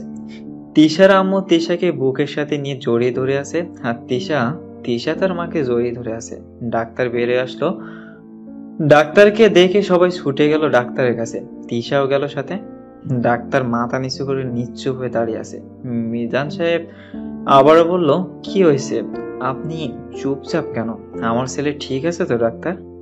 ডাক্তার তার চোখ থেকে চশমা সরিয়ে বলল, sorry, we couldn't save him, he is dead. ডাক্তারের কথা শুনে সবার মাথায় আকাশ ভেঙে পড়ার মতো অবস্থা হয়ে গেল। কি বলছেন এসব ডাক্তার? আমি দুঃখিত, অনেক চেষ্টা করেও আপনার ছেলেকে বাঁচাতে পারলাম না। নিজেকে শক্ত করুন মিজান সাহেব, আই এম সরি। এই কথা বলে ডাক্তার চলে গেল। ধ্রুব মৃত্যুর কথা শুনে ধ্রুবর আম্মু অজ্ঞান হয়ে গেছে। তিশা একটা চিৎকার দিয়ে উঠলো। হেলাল সাহেব তাড়াতাড়ি করে তিশার কাছে চলে আসছে। তিশা তার বাবাকে জড়িয়ে ধরে বলতে থাকে, বাবা, সব সময় কেন আমার সাথেই এমন হয়? কেন সব সময় আমাকেই কষ্ট পেতে হয়? কেন সব সময় আমাকেই আমার প্রিয় মানুষদের হারাতে হয়? আমি কি দোষ করেছি যে সব সময় আমার সাথেই এমন হয়? মারে, এভাবে বলিস না। আমি আর এসব নিতে পারছি না বাবা, আমি আর বাঁচতে চাই না। কি বলছিস এসব মা? তুই নিজেকে শক্ত কর। আপনি আমাকে এইভাবে একা রেখে যেতে পারেন না। দেখুন, আমি আপনাকে স্পর্শ করছি, আমাকে বকা দিন প্লিজ। উঠুন আপনি। আপনি না থাকলে আমাকে বকা দেবে কে? আমার সাথে রাগ দেখাবে কে? কার রাগে মুখ দেখে আমার ঘুম ভাঙবে? আপনি এইভাবে চলে যেতে পারেন না। বাবা, উনি কথা বলছে না কেন? আগে তো আমি ওনাকে স্পর্শ করলেই উনি রেগে যেতেন, আজ কেন কোনো কথা বলছে না? ওনাকে কথা বলতে বলুন বাবা। মারে, ও আর কোনোদিনও কথা বলবে না আমাদের সাথে। না, ওনাকে তো কথা বলতেই হবে। আপনি এইভাবে চুপ করে থাকবেন না প্লিজ। দেখুন, সবাই আপনার জন্য কান্না করছে। আপনি একটু কথা বলেন প্লিজ। উঠুন না প্লিজ। এইসব বলতে বলতে তিশা ফ্লোরের উপর বসে পড়ল। ধ্রুবর লাশ নিয়ে বাসায় চলে গেল সবাই। ধ্রুবকে গোসলের জন্য নিয়ে যাওয়া হলো। ধ্রুবর মৃত লাশ নিয়ে চলে গেল তার শেষ গোসল দেওয়ার জন্য। গোসল দিয়ে ধ্রুবকে দাফনের কাপড় পরিয়ে সবার সামনে নিয়ে আসা হলো। ধ্রুবর মুখ থেকে কাপড় সরিয়ে দিল। সবাই ধ্রুবকে শেষ দেখা দেখছে। ধ্রুবর সব বন্ধুরা ধ্রুবকে দেখলো। তিশার আব্বু ধ্রুবকে দেখে তার চোখ থেকে পানি পড়তে শুরু করলো। এক এক করে সবাই দেখে সরে গেল। এবার মিজান সাহেব তার স্ত্রীকে নিয়ে আসলেন। মিজান সাহেব নিজেকে কন্ট্রোল করার চেষ্টা করেও আর নিজেকে কন্ট্রোল রাখতে পারলেন না। ছেলের লাশের সামনে বসে কান্না করতে শুরু করে দিল। তারপর সে ধ্রুবর মুখের উপরে হাত বুলিয়ে দিয়ে চলে গেল। এবার তিশাকে নিয়ে আসা হলো ধ্রুবর লাশের সামনে। তিশা অজোরে কান্না করতে থাকে ধ্রুবর লাশের সামনে। এবার ধ্রুবর লাশ নিয়ে চলে যাওয়ার সময় হয়েছে। ধ্রুবর জানাজার জন্য ধ্রুবকে নিয়ে যাওয়া হচ্ছে তিশার সামনে থেকে। তিশা খান্ডরে কান্না করতে থাকে আর সবাইকে বাধা দিতে থাকে। তিশার পাগলামি দেখে সবাই আরো বেশি কান্নায় ভেঙে পড়ে। তিশার মা তিশাকে ধরে সান্ত্বনা দিতে থাকে, কিন্তু তিশা কারোর কথা কানে না তুলেই খাট্টরে কান্না করতে থাকে। অবশেষে সবার জোরাজোরিতে তিশার হাত সরিয়ে ধ্রুবকে নিয়ে চলে যাওয়া হচ্ছে। এমন সময় তিশার আম্মু বলল, তিশা মা, ধ্রুবর অপারেশন মনে হয় শেষ হয়েছে, ডাক্তার বের হয়ে আসছে। তিশা তার মায়ের মুখে এমন কথা শুনে সে বুঝতে পারে সে এতক্ষণ খারাপ একটা স্বপ্নের মধ্যে ছিল। তিশা নিজের চোখ খুলে দেখে সে এখন হসপিটালের মধ্যে আছে। তিশার বুক অনেকটা হালকাই হয়ে গেল আর ডাক্তারও মাত্র বের হয়ে আসলো। সবাই অপারেশন রুমের সামনে দাঁড়িয়ে আছে। তিশা এবার তাড়াতাড়ি করে ডাক্তারের কাছে চলে গেল। ডাক্তার, এখন ওর কি অবস্থা? ডাক্তার কিছুক্ষণ চুপ করেছিল। সেটা দেখে তিশা অনেক ভয় পেয়ে গেল। তিশার বুকের ভেতরের হার্টবিটটা বেড়ে যাচ্ছে। কি হলো? আপনি চুপ করে আছেন কেন? এবার ডাক্তার একটা মুচকি হাসি দিয়ে বলল, ভয় পাওয়ার কোনো কারণ নেই, রোগী অনেকটা সুস্থ আছে, তবে পুরোপুরি ঠিক হতে সময় লাগবে। ঠিকঠাক ভাবে দেখাশোনা করলেই হবে। আর আপনারা চাইলে কালকে রোগীকে বাসায় নিয়ে যেতে পারেন। ডাক্তারের কথা শুনে সবার মুখে একটা হাসি ফুটে উঠলো। তিশার বুক থেকে মনে হলো একটা পাথর সরে গিয়েছে। তিশা স্বস্তির একটা নিঃশ্বাস নিল। আজ তার সব ভয় কেটে গেল। রোগীকে কেবিনে শিফট করা হবে কিছুক্ষণের মধ্যে, তারপর আপনারা চাইলে দেখা করতে পারেন। আর হ্যাঁ, রোগীকে বাসায় নেওয়ার সময় আমরা একটা নার্স দিয়ে দেব রোগীর খেয়াল রাখার জন্য। কোনো নার্স লাগবে না, আমি ওনার দেখাশোনা করতে পারবো ঠিকভাবে। ও, তাহলে তো আরো ভালো।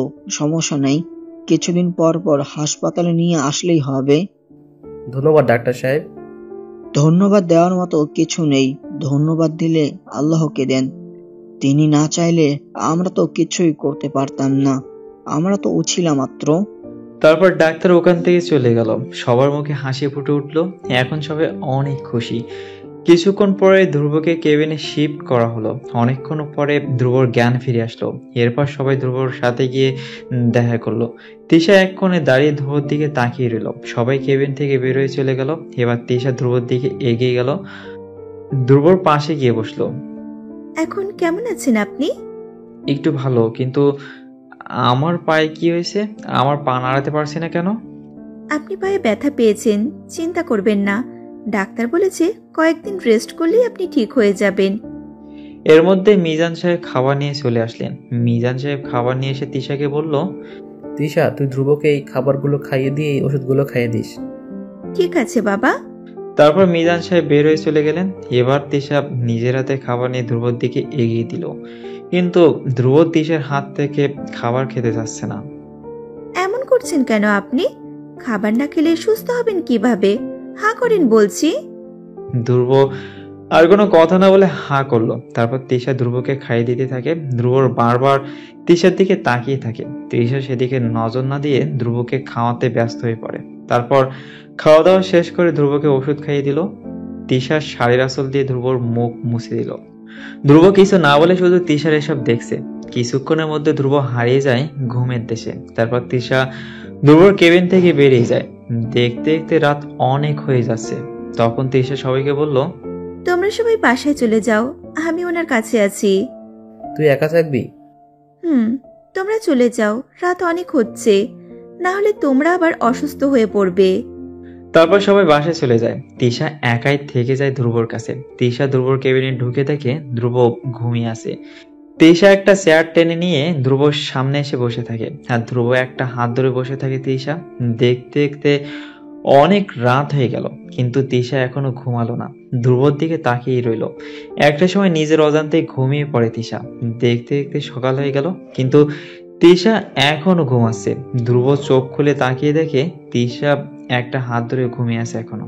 ধ্রুব আর বুঝতে বাকি রইল না যে মেয়েটা সারা রাত তার পাশে বসেছিল, ঘুমায়নি সারা রাত, তাই এখন ঘুমিয়ে পড়ছে। ধ্রুব তিশাকে না দেখে তিশার হাত থেকে নিজের হাত সরানোর চেষ্টা করতে তিশার ঘুম ভেঙে গেল।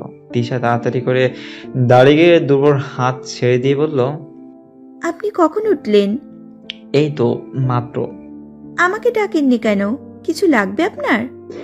আমি ওয়াশরুমে যাব। আচ্ছা চলুন।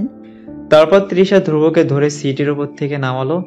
এরপর ধ্রুব তিশার কাঁধের উপরে ভর দিয়ে ওয়াশরুমের ভেতরে চলে গেল। আপনার হলে আমাকে ডাক দেবেন। তারপর ধ্রুব ফ্রেশ হয়ে তিশাকে ডাকলো। তারপর তিশা ধ্রুবকে আবার তার সিটের উপর শুয়ে দিল। কিছুক্ষণের মধ্যে খাবার নিয়ে চলে আসে মিজান সাহেব তিশা ধ্রুবর জন্য। এবার তিশা ধ্রুবকে খাইয়ে দিতে থাকে। আপনি খাবেন না? কাল রাত থেকে তো মনে হয় আপনি কিছুই খেলেন না। আপনি আগে খাওয়া শেষ করুন, তারপর আমি খাবো। এবার ধ্রুব খাওয়া শেষ করে ওষুধ খেয়ে নিল। ঔষধ খেয়ে ধ্রুব আবার ঘুমিয়ে পড়ল। এবার তিশা নিজে খাবার খেয়ে ধ্রুবর পাশে বসে রইল। তিশা, তুই বাসায় যা, আমি ধ্রুবর কাছে আছি। তুই তো কাল থেকেই একই শাড়ি পরে আছিস, যা ফ্রেশ হয়ে চেঞ্জ করে আয়। তুই আসা অবধি আমি ধ্রুবর কাছেই থাকবো। ঠিক আছে বাবা, ওনার খেয়াল রাখবেন কিন্তু। ঠিক আছে, রাখবো, তুই এবার যা। তারপর তিশা বাসায় চলে গেল। তিশা বাসায় গিয়ে ফ্রেশ হয়ে নিল। তার পুরো শরীর ক্লান্ত হয়ে পড়ছে, কারণ গতকাল রাতে সে সারা রাত না ঘুমিয়ে কাটিয়েছে। তাই তিশা খাটের উপর ঘুমিয়ে পড়ে। অনেকক্ষণ পরে তিশার ঘুম ভেঙে যায়। তিশা ঘড়ির দিকে তাকিয়ে দেখে 1টা বেজে গেছে। তিশা তাড়াতাড়ি করে উঠে খাবার নিয়ে হাসপাতালের দিকে চলে গেল। হসপিটালে গিয়ে দেখে ধ্রুব ঘুমিয়ে আছে আর মিজান সাহেব বসে আছে। কি আসলি তুই? বাবা, শরীরটা খুব ক্লান্ত হয়ে পড়েছে, তাই ঘুমিয়ে গেছিলাম। কখন যে এত সময় পার হয়ে গেল বুঝতে পারিনি। ঠিক আছে, সমস্যা নাই মা। উনি কি আর ওঠেনি ঘুম থেকে? উঠেছে, আবার ঘুমিয়ে পড়েছে। ডাক্তার এসেছিল? ডাক্তার এসে দেখে গেল, বলল চাইলে বিকালে বাসায় নিয়ে যেতে পারি। তাহলে নিয়ে যাওয়াই ভালো হবে। বাসায় নিলে সবাই ওনার খেয়াল রাখতে পারবে ঠিকভাবে। তুই ঠিকই বলছিস। তাহলে আমি বিকেলে চলে আসব, তারপর আমি সহ ধ্রুবকে বাসা নিয়ে চলে যাব। আচ্ছা, আপনি এবার বাসায় চলে যান, আমি ওনার পাশে আছি। ঠিক আছে মা, কোনো সমস্যা মনে হলে আমাকে ফোন দিস, ঠিক আছে? ঠিক আছে বাবা। তারপর মিজান সাহেব তার বাসার দিকে চলে গেল। এবার তিশা গিয়ে ধ্রুবর পাশে বসে রইল। কিছুক্ষণের মধ্যে ধ্রুবর ঘুম ভেঙে দিল তিশা।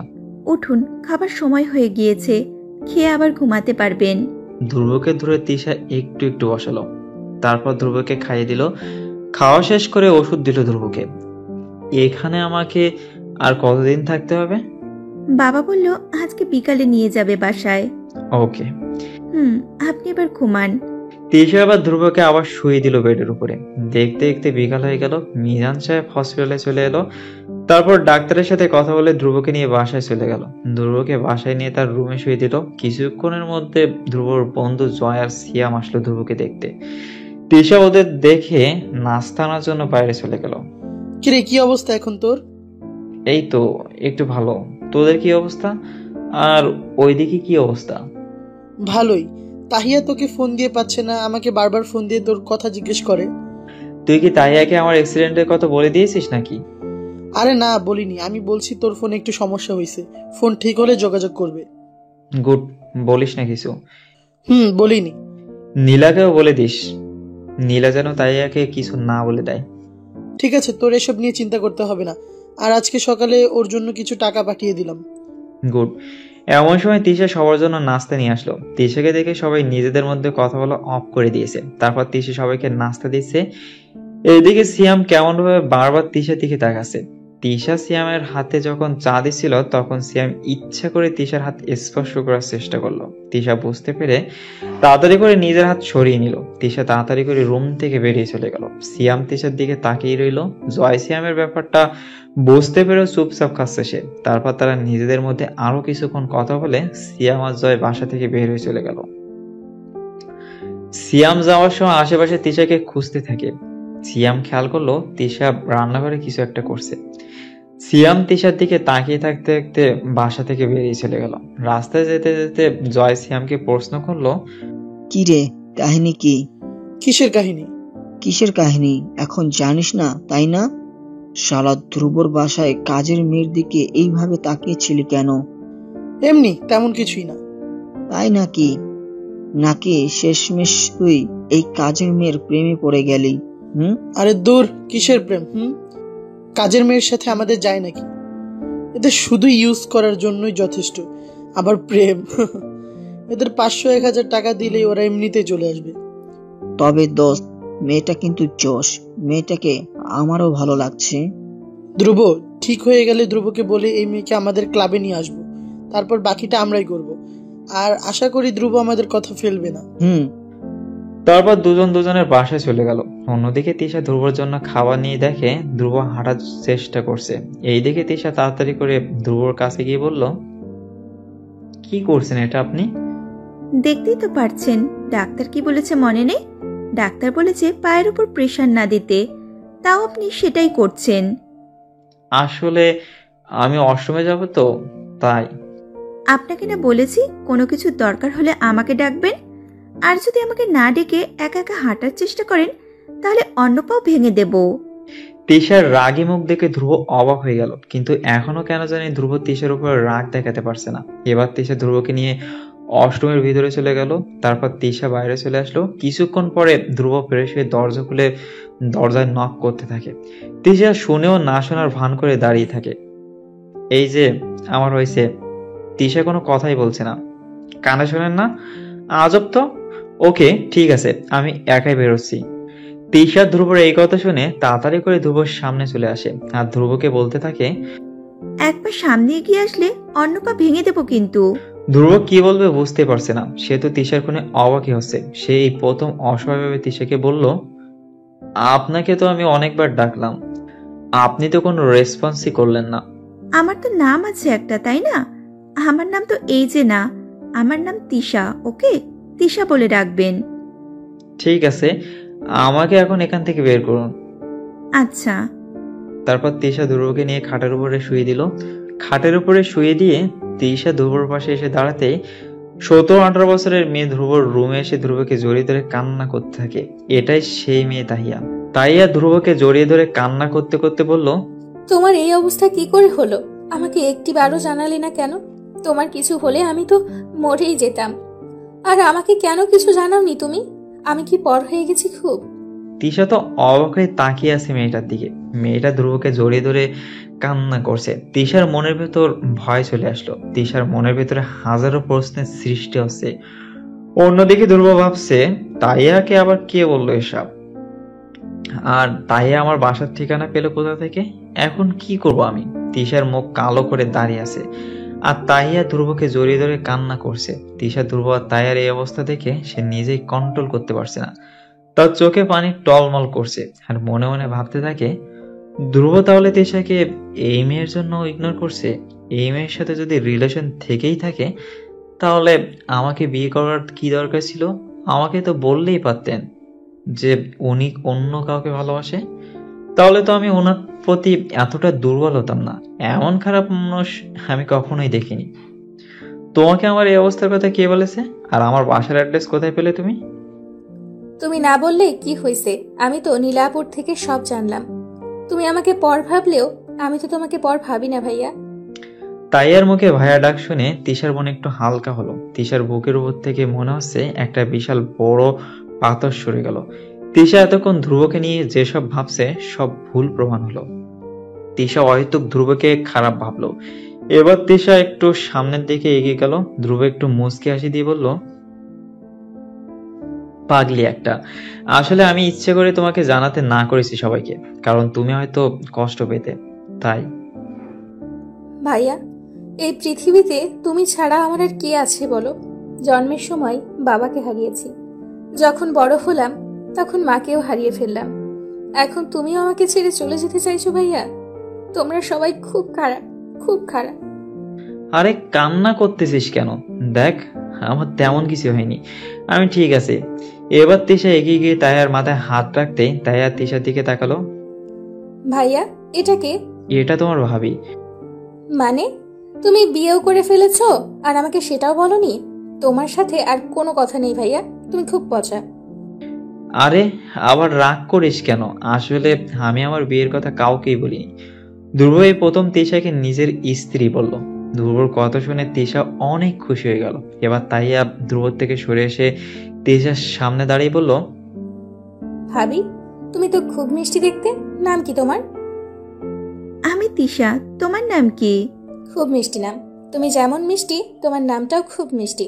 আমি কাহিয়া। তোমার নামও খুব মিষ্টি। ভাবি, আমার ভাইয়াকে কিন্তু দেখে রাখবেন। আমার পরীক্ষা আছে, আমি এখন চলে যাব, পরে আসবো, এসে গল্প করব। এখন তো বাসাও চিনে ফেলেছি। ঠিক আছে বোন। ভাইয়া, আমি আসি, ভালো থেকো, নিজের খেয়াল রেখো, সাথে আমার ভাবিরও খেয়াল রাখবে কিন্তু। এই কথা বলে তাইয়া বাসা থেকে বের হয়ে চলে গেল। এবার তিশা ধ্রুবর পাশে এসে বসলো। আচ্ছা, তাহিয়া আপনার কেমন বোন? ওর কথা তো এর আগে এই বাসায় কখনো শুনিনি, মা বাবাও তো কখনো বলেনি। আসলে তাইয়ার কথা আমার মা বাবাও জানে না, শুধু আমার বন্ধুরা জানে। ও আপনার কেমন বোন? ও আমার রক্তের না হলেও এখন রক্তের সম্পর্ক থেকেও অনেক অনেক বেশি আপন হয়ে গেছে। আমি কিছুই বুঝতে পারছি না, আমাকে আপনি সব খুলে বলুন। ঠিক আছে, তাহলে চলুন ফ্ল্যাশব্যাকে চলে যাই। তাইয়ার আম্মুর সাথে আমার একটা রেস্টুরেন্টে দেখা হয়। আমি রেস্টুরেন্টে পাশ দিয়ে যাচ্ছিলাম, তখন দেখলাম তাইয়ার আম্মু অজ্ঞান অবস্থায় পড়ে আছে। তারপর আমি আর আমার বন্ধুরা তাকে নিয়ে একটা হসপিটালে চলে গেলাম। আমার জ্ঞান ফিরতে উনি তাইয়া বলে একটা ডাক দিল। তখন আমি এগিয়ে গিয়ে বললাম, কি আন্টি আপনি, আপনার কি হয়েছে? জানি না বাবা, হঠাৎ করে আমার মাথাটা ঘুরিয়ে উঠলো, তারপর আর আমার কিছুই মনে নেই। ও আচ্ছা, আপনার বাসায় কি আছে? তার সাথে যোগাযোগ করতে হবে। বাবা, আমার শুধু একটাই মাত্র মেয়ে আছে। ও, আর আপনার হাজবেন্ডের কথা বলতেই মহিলা চোখ দিয়ে পানি পড়তে শুরু করলো। তখন আমি মহিলার চোখের পানি মুছে দিয়ে বললাম, কি হলো আন্টি, আপনি কান্না করছেন কেন? আসলে বাবা, তাহিয়ার বাবা তাহিয়া অনেক ছোট বেলায় মারা গেছে। তারপর থেকে আমি আমার মেয়েকে নিয়ে থাকি। ও আচ্ছা, ওর ফোন আছে? তাহলে নাম্বার দেন, আমি কল করছি। বাবা আমরা তো অনেক গরিব, আমাদের খাওয়া দাওয়া হয় না ঠিকভাবে, আবার ফোন কেনার ক্ষমতা আমাদের নাই বাবা।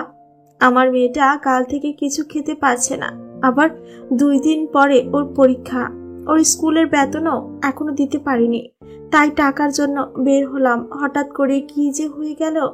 আচ্ছা চলুন, আপনাকে আমি বাসায় পৌঁছে দিয়ে আসি। বাবা ডাক্তারের খরচ দেওয়ার মতো টাকা তো আমার কাছে নেই। এসব নিয়ে আপনাকে চিন্তা করতে হবে না। ওষুধগুলো নিয়ে আয় তাড়াতাড়ি, আমি ডাক্তারের সাথে কথা বলছি, তাড়াতাড়ি তুই ওষুধ নিয়ে আয়। সিয়াম ঠিক আছে বলে ঔষধ আনতে চলে গেল। ধ্রুব ডাক্তারের বিল পরিশোধ করে তাইয়ার আম্মুকে নিয়ে হসপিটাল থেকে বেরিয়ে একটা রিক্সা উঠে বসলো। সিয়াম ওষুধ নিয়ে আসলো। তারপর সিয়ামকে বাসায় চলে যেতে বলে ধ্রুব মহিলাটাকে নিয়ে বাসায় চলে গেল। কিছুক্ষণ পরে মহিলার বাসার সামনে পৌঁছে গেল ধ্রুব খেয়াল করলো ছোট্ট একটা ঘর। বাবা এটা আমার বাসা। তারপর ধ্রুব মহিলাকে নিয়ে দরজার সামনে গিয়ে দরজার মধ্যে শব্দ করতেই একটা মেয়ে বেরিয়ে আসলো। আর সেই মেয়েটি হলো তাইয়া দরজা খুলে তার মায়ের সাথে অসানা একটা ছেলেকে দেখে ভয় পেয়ে গেল। আর তার মায়ের দিকে তাকিয়ে দেখে মাথায় ব্যান্ডেজ করা। তাইয়া খুব ভয় পেয়ে কান্না করতেছে আর তার মাকে বলল, আম্মু কি হয়েছে তোমার? তোমার এই অবস্থা কেন? এখানে দাঁড়িয়ে না থেকে ওনাকে ভেতরে নিয়ে রেস্ট করতে দেওয়া উচিত। তারপর তাইয়া দরজা থেকে সরে যায় আর ধ্রুব রুমের ভেতর ঢুকে দেখে রুমে ঘুমানোর মতো একটা খাটও নেই। ধ্রুব বুঝতে পারে তাইয়াদের অবস্থা খুবই খারাপ, মেয়েদের বিছানা করা। তারপর সেখানে শুয়ে দিল মহিলাকে। আমার মায়ের এই অবস্থা কি করে হলো ভাইয়া? তাইয়ার মুখে ভাইয়া ডাক শুনে ধ্রুব কেমন যেন নিজের মুখের ভাষা হারিয়ে ফেললো। ধ্রুবর মনের ভেতর কেমন যেন একটা ভালো লাগা কাজ করলো। তারপর ধ্রুব তাইকে সবকিছু বলল। অনেক ধন্যবাদ আপনাকে ভাইয়া। ধন্যবাদ কেন দিচ্ছ বোন? ভাইকে কি কেউ ধন্যবাদ দেয়? আচ্ছা আপনি একটু বসুন, আমি আপনার জন্য চা করে নিয়ে আসি। এখন লাগবে না, আমি আবার আসবো, তখন না হয় খাবো। ঠিক আছে, আসবেন কিন্তু আবার। আন্টি আমি একটু পরে আসবো, এখন আসি।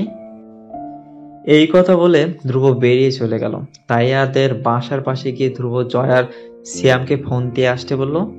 কিছুক্ষণের মধ্যে সবাই চলে আসে। তারপর তারা তাইয়ার বাসার জন্য বাজার আর কিছু ফল কিনে আনে আর ভালো দেখে একটা খাট কিনে দেয়। তারপর এসব নিয়ে চলে যায় তাইয়াদের বাসার দিকে। ধ্রুব তাইয়াদের বাসার জন্য খাট আর বাজার নিয়ে চলে গেল। বাসার সামনে গিয়ে দরজার টোকা দিতেই তাইয়া এসে দরজা খুলে দেখে ধ্রুব দাঁড়িয়ে আছে। তাইয়া দরজা খুলে ধ্রুবকে বলল, ভেতরে আসুন। ভিতরে পড়ে যাই, আগে এসব ভিতরে নাও। এসবের মানে কি? সিয়াম তাইয়ার দিকে বাজারের ব্যাগটা এগিয়ে দিল। এসব তোমাদের জন্য, এখানে কিছু বাজার আছে আর তোমাদের জন্য একটা খাট নিয়ে আসলাম। আন্টি অসুস্থ, ওনার নিচে ঘুমালে শরীর আরো বেশি খারাপ করবে, তাই আন্টির কথা চিন্তা করে একটা খাট নিয়ে আসলাম। এসব কেন নিয়ে আসলেন? আমি বা আমার মা কেউ কি আপনাকে বলেছি আমাদের এসবের প্রয়োজন? আমরা কারো করুণা চাই না, আপনি এসব নিয়ে চলে যান। আমাদের জন্য আপনি অনেক করেছেন, তার জন্য ধন্যবাদ আপনাকে। এসব নিয়ে আপনি ফিরে যান। কি রে মা, কার সাথে কথা বলছিস তুই?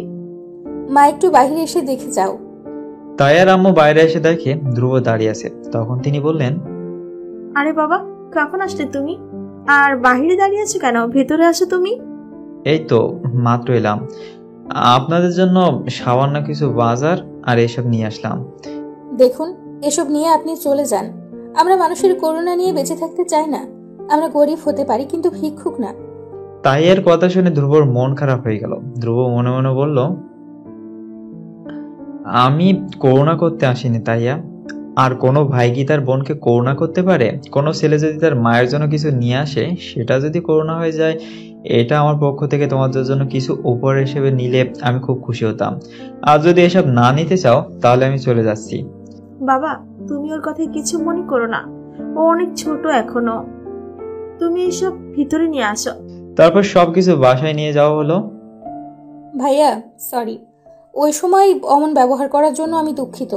এইভাবে তো হবে না, আমি এত সহজে কাউকে ক্ষমা করি না। তাহলে কি করতে হবে?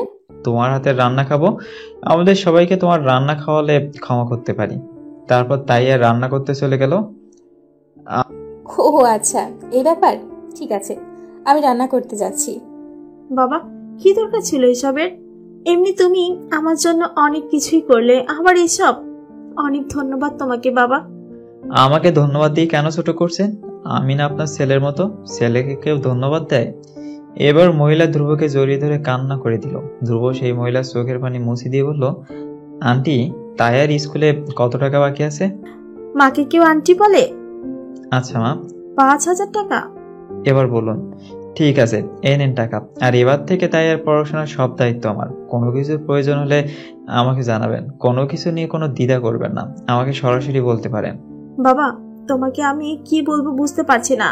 তুমি সত্যি খুব ভালো একটা ছেলে। তোমার জন্য দোয়া রইল, জীবনে অনেক বড় হও তুমি। মা, দোয়া করবেন শুধু আমার জন্য, সেটাই চলবে। এবার তাইয়া খাবার রান্না শেষ করে সবাইকে ডাক দিল। তারপর সবাই মিলে খাওয়া দাওয়া শেষ করলো। ধ্রুব খাবার খেতে খেতে বলল, বাহ তাইয়া, তুমি তো খুব ভালো রান্না করতে পারো। তাইয়া একটা মুচকি হাসি দিল। তারপর সবাই খাওয়া দাওয়া শেষ করে যে যার মতো বাসায় চলে গেল। ধ্রুব নিজের বাসায় চলে গেল। ধ্রুব এই বিষয়টা তার বাসারও কাউকে বলেনি। দেখতে দেখতে এইভাবে অনেক দিন কেটে গেল। ধ্রুব আর তাইয়ার পরিবারের সম্পর্ক আরো ভালো হতে থাকে। ধ্রুব সবসময় গিয়ে তাইয়াদের খোঁজ খবর রাখে। তাইয়া ধ্রুবকে নিজের বড় ভাইয়ের মতো ভালোবাসে, আর ধ্রুব তাইয়াকে নিজের আপন ছোট বোনের মতো ভালোবাসে। ধ্রুব বসে বসে তার বন্ধুদের সাথে আড্ডা দিচ্ছে। এমন সময় ধ্রুবর ফোন বেজে উঠলো। ধ্রুব ফোনের দিকে তাকিয়ে দেখে তাইয়া ফোন দিয়েছে। ধ্রুব তাড়াতাড়ি করে ফোন রিসিভ করলো, আর তাইয়া কান্না করতে করতে বলল, ভাইয়া, আম্মু যেন কেমন করছে, আমার খুব ভয় লাগছে। তুমি একটু তাড়াতাড়ি আসো। ধ্রুব ঠিক আছে বলে ফোন পকেটে নিয়ে তাড়াতাড়ি চলে যেতে চাইলে জয় ধ্রুবকে আটকে দিয়ে বলল, কি রে, কি হয়েছে? এত তাড়াহুড়ো করে কই যাস তুই? তাইয়া ফোন দিল, ওর আম্মু নাকি কেমন করছে, তাড়াতাড়ি যেতে হবে আমাকে। চল আমরাও যাই। ঠিক আছে, চল তাহলে। তারপর সবাই একসাথে তাড়াতাড়ি করে তাইয়ার বাসার দিকে রওনা দেয়। কিছুক্ষণের মধ্যে তারা সবাই পৌঁছে যায়। ধ্রুব বাসায় যেতেই তাইয়া ধ্রুবর কাছে এসে কান্না করতে করতে বলতে থাকে, ভাইয়া, আম্মু কেমন যেন করছে, একটু দেখো না প্লিজ। কি হয়েছে আপনার? কেমন লাগছে আপনার? বাবা, আমার বুকে ভীষণ ব্যথা করছে। মনে হয় আমার সময় ফুরিয়ে এসেছে বাবা। এসব কি বলছেন আপনি? আপনাকে আমি এক্ষুনি হাসপাতালে নিয়ে যাচ্ছি, কিচ্ছু হবে না আপনার। না বাবা, আমাকে আর হাসপাতালে নেওয়ার দরকার নেই। আমি তোমাকে কিছু কথা বলে যেতে চাই। পরে কথা বলতে পারবেন, আগে আপনাকে হাসপাতালে নিয়ে যাই। না বাবা, আগে আমার কথা শোনো। কি কথা বলুন। বাবা, আমার মেয়েটার আমি ছাড়া এই দুনিয়াতে আর কেউ নেই। আমি মরে গেলে আমার মেয়েকে তুমি দেখে রেখো প্লিজ। মেয়েটা জন্মের পর বাবাকে হারিয়েছে। এখন আমিও আর থাকবো না। মেয়েটা আমার একা হয়ে যাবে। ওকে একটা ভালো ছেলে দেখে বিয়ে দিয়ে দিও। আম্মু, তুমি এসব কি বলছো? চুপ করো, তোমার কিচ্ছু হবে না। আমি তোমাকে কোথাও যেতে দিব না। আমি কথা দিলাম তাইয়াকে আমি আমার নিজের বোনের মতো দেখবো, আপনি কোনো চিন্তা করবেন না। অনেক ভালো লাগলো বাবা, এখন আর আমার কোনো চিন্তাই নাই। এবার আমি মরতে পারি। তুমি আমার মেয়েটাকে দেখে রেখো। আমার মেয়েকে আমি তোমার হাতেই তুলে দিয়ে গেলাম। এই কথা বলার পরে তাইয়ার আম্মুর শ্বাস নিঃশ্বাস বন্ধ হয়ে গেল। তিনি যার শেষ নিঃশ্বাস ত্যাগ করলেন, চিরকালের জন্য চোখ বন্ধ করে ফেললো। তাইয়া কান্না করতে থাকে। তাইয়া ধ্রুবকে জড়িয়ে ধরে অজরে কান্না করতে থাকে। ধ্রুব তাইয়াকে বুকে নিয়ে সান্ত্বনা দিতে থাকে। এবার বাস্তবে ফিরে আসি। ধ্রুবর কথাগুলো এতক্ষণ তিশার কাছে বলছিল। ধ্রুবর মুখে এমন কথা শুনে তিশা যেন ধ্রুবর প্রতি আরো দুর্বল হয়ে পড়েছে। তিশা অভাবে ধ্রুবর দিকে তাকিয়ে রইল, যেন তিশার চোখের পলক নড়ছে না। সে ধ্রুবর কথাগুলো শুনে মুগ্ধ হয়ে গেল। ধ্রুবর জন্য তার মনের ভিতর ভালোবাসা আরো বেড়ে গেল। তিশার চোখে ধ্রুবর চোখ পড়তেই তিশা লজ্জা পেয়ে নিজের চোখ সরিয়ে নিল। তো তাহিয়াকে তো বাসায় নিয়ে আসতে পারেন, আর বাসার সবার সাথে পরিচয় করিয়ে দিতে পারেন। আমার মা বাবাও জানেন, কিন্তু তারা এখনো তাহিয়াকে দেখেনি, কারণ আমি তাহিয়ার পরীক্ষা শেষ হলে আমাদের বাসায় নিয়ে আসবো। সেটাই ভালো হবে। আচ্ছা, আমি আসি, রান্না করতে হবে। তারপর তিশা রান্না করতে চলে যাবে। এমন সময় তিশার মনে হলো ধ্রুব তিশার শাড়ির আঁচল টেনে ধরেছে। তিশার লজ্জা পেয়ে গেল। ধ্রুব তিশার শাড়ির আঁচল টেনে ধরেছে ভেবে তিশার লজ্জায় লাল হয়ে গেল। তিশা ধ্রুবর দিকে না তাকিয়ে বলল, কি করছেন? ছাড়ুন, আমাকে রান্না করতে হবে। ধ্রুব তিশার কথা শুনে হা হয়ে গেল। এবার ধ্রুব তাকিয়ে দেখে তিশার শাড়ির আঁচলটা খাটের সাথে আটকে আছে। নিজের আঁচলটা নিজে ছাড়িয়ে নিন। না, আমার লজ্জা লাগছে, প্লিজ ছাড়ুন, কেউ এসে দেখলে কি বলবে? ইস, ছাড়ুন না প্লিজ। আমাকে ছাড়াতে বলছেন কেন? আমি কি ধরে রেখেছি নাকি? ধ্রুবর কথা শুনে তিশা পিছনে তাকিয়ে দেখে তার শাড়ির আসল আটকে আছে খাটের উপর। এবার তিশা তাড়াতাড়ি করে আসল শাড়ি নিয়ে এক দৌড়ে রুম থেকে বের হয়ে চলে গেল। আর ধ্রুব বসে বসে মুচকে আছে আর বলছে, ফাগলি একটা মেয়ে। তিশা রান্না করতে গিয়ে এসে মনে পড়তে মুচকে মুচকে আসছে। এটা তিশার শাশুড়ির নজরে পড়লো। এবার তিশার শাশুড়ি তিশার দিকে এগিয়ে গিয়ে বলল, কি রে মা, কি হয়েছে তোর? কই মা, কিছু হয়নি তো। কিছু তো একটা হয়েছে, তোকে অনেক খুশি খুশি লাগছে আজকে। তেমন কিছু না মা। রান্না বান্না শেষ করে তিশা রুমে গিয়ে দেখে ধ্রুব বসে আছে। তিশা গিয়ে ধ্রুবর জন্য খাবার নিয়ে আসে আর তিশা নিজের হাতে ধ্রুবকে খাইয়ে দিতে থাকে। এইভাবে অনেকদিন হয়ে গেল। ধ্রুব এখন অনেকটাই সুস্থ। ধ্রুব এখন একাই চলাফেরা করতে পারে। ধ্রুবর বন্ধু জয়া শ্যাম ধ্রুবকে দেখতে আসলো। কিরে, তোর এখন কি অবস্থা? ভালো আছে এখন। ওদের কথার মধ্যে তিশা নাস্তা নিয়ে চলে আসলো সবার জন্য। তিশাকে দেখে সিয়াম আবার তিশার জন্য তাকালো। তিশা সবাইকে নাস্তা দিয়ে বেরিয়ে চলে গেল। দোস্ত, এই মেয়েটাকে একদিন আমাদের ক্লাবে নিয়ে আসিস তো। নিয়ে যাব ভাবছিলাম। তোদের জন্য একটা সারপ্রাইজ আছে। কিসের সারপ্রাইজ দোস্ত? সেটা পরে জানতে পারবি। আর কাল সবাইকে ক্লাবে থাকতে বলবি। আমি কাল ক্লাবে যাব। তাহলে তো ভালোই হবে দোস্ত, অনেকদিন হলো একসাথে আড্ডা দেওয়া হয় না। এবার তাহলে উঠি, কাল দেখা হচ্ছে। আর ওই মেয়েটাকেও নিয়ে আসিস। ধ্রুব কিছু বুঝতে পারছে না সিয়াম বারবার তিশাকে নিয়ে যেতে বলছে কেন। তবে ধ্রুব ওইদিকে বেশি খেয়াল দিল না। দেখতে দেখতে রাত হয়ে গেল। রাতের খাবার শেষ করে তিশা ধ্রুবর রুমে চলে আসলো। তিশা, কাল তুমি আমার সাথে এক জায়গায় যেতে হবে, রেডি হয়ে থেকো। কোথায় যেতে হবে? কাল দেখবে। আচ্ছা ঠিক আছে, অনেক রাত হয়েছে, এখন ঘুমিয়ে পড়ুন। এই কথা বলে তিশা একটা কাঁথা আর বালিশ নিয়ে সোফায় চলে যাবে। এমন সময় ধ্রুব তিশার হাত ধরে ফেললো। তিশা ধ্রুবর দিকে তাকিয়েই রইল। আজ সবাই ঘুমাতে হবে না, এবার থেকে তুমি খাটের উপরে আমার সাথেই ঘুমাবে। ধ্রুবর কথা শুনে তিশা অবাক হয়ে ধ্রুবর দিকে তাকিয়ে রইল। এইভাবে তাকানোর কিছু নেই, এমনিই ঘুমাতে বললাম।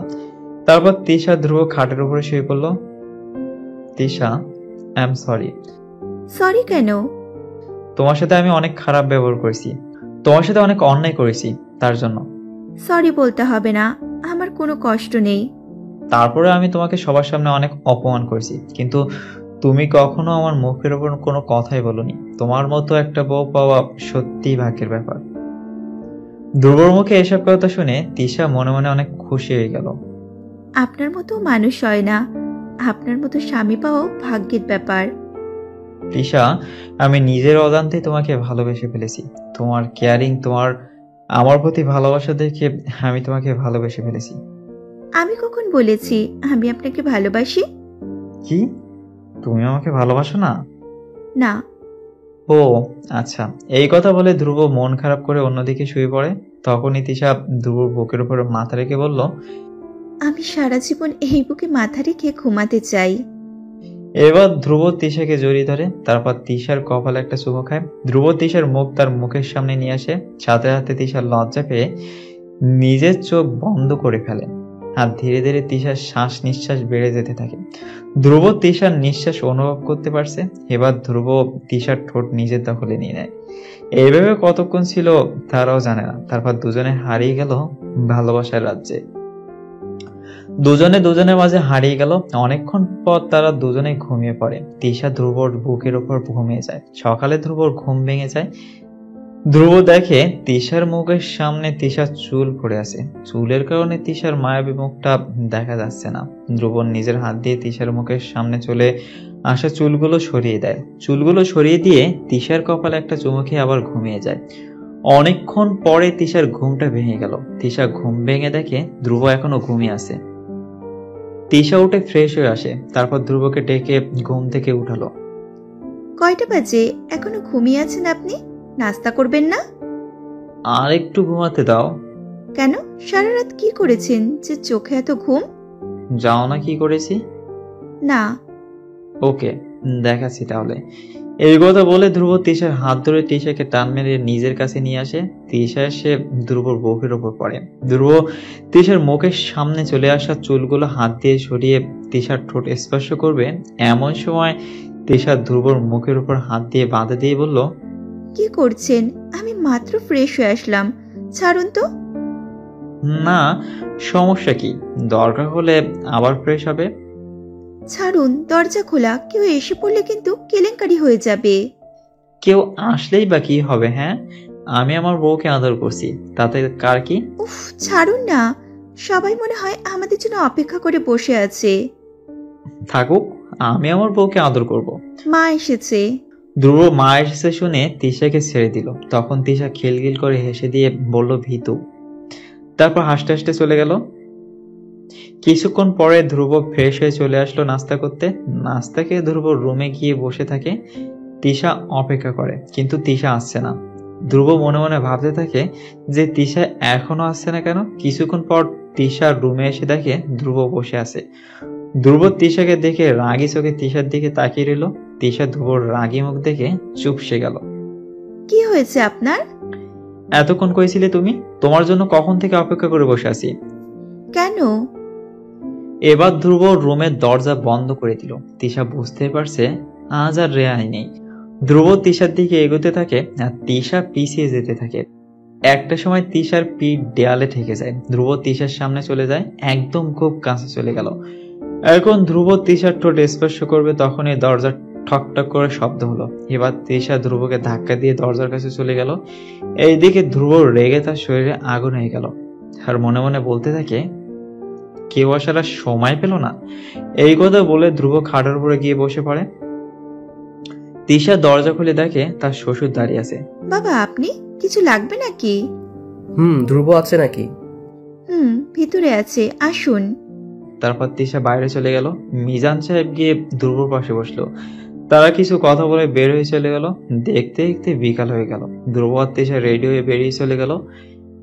ধ্রুব মনে মনে ভাবছে আজকে সবার সাথে তিশার পরিচয় করিয়ে দিব। আচ্ছা, আমরা ক্লাবে যাচ্ছি কেন? তোমাকে আমার সব বন্ধুদের সাথে আজ পরিচয় করিয়ে দিব, তাই।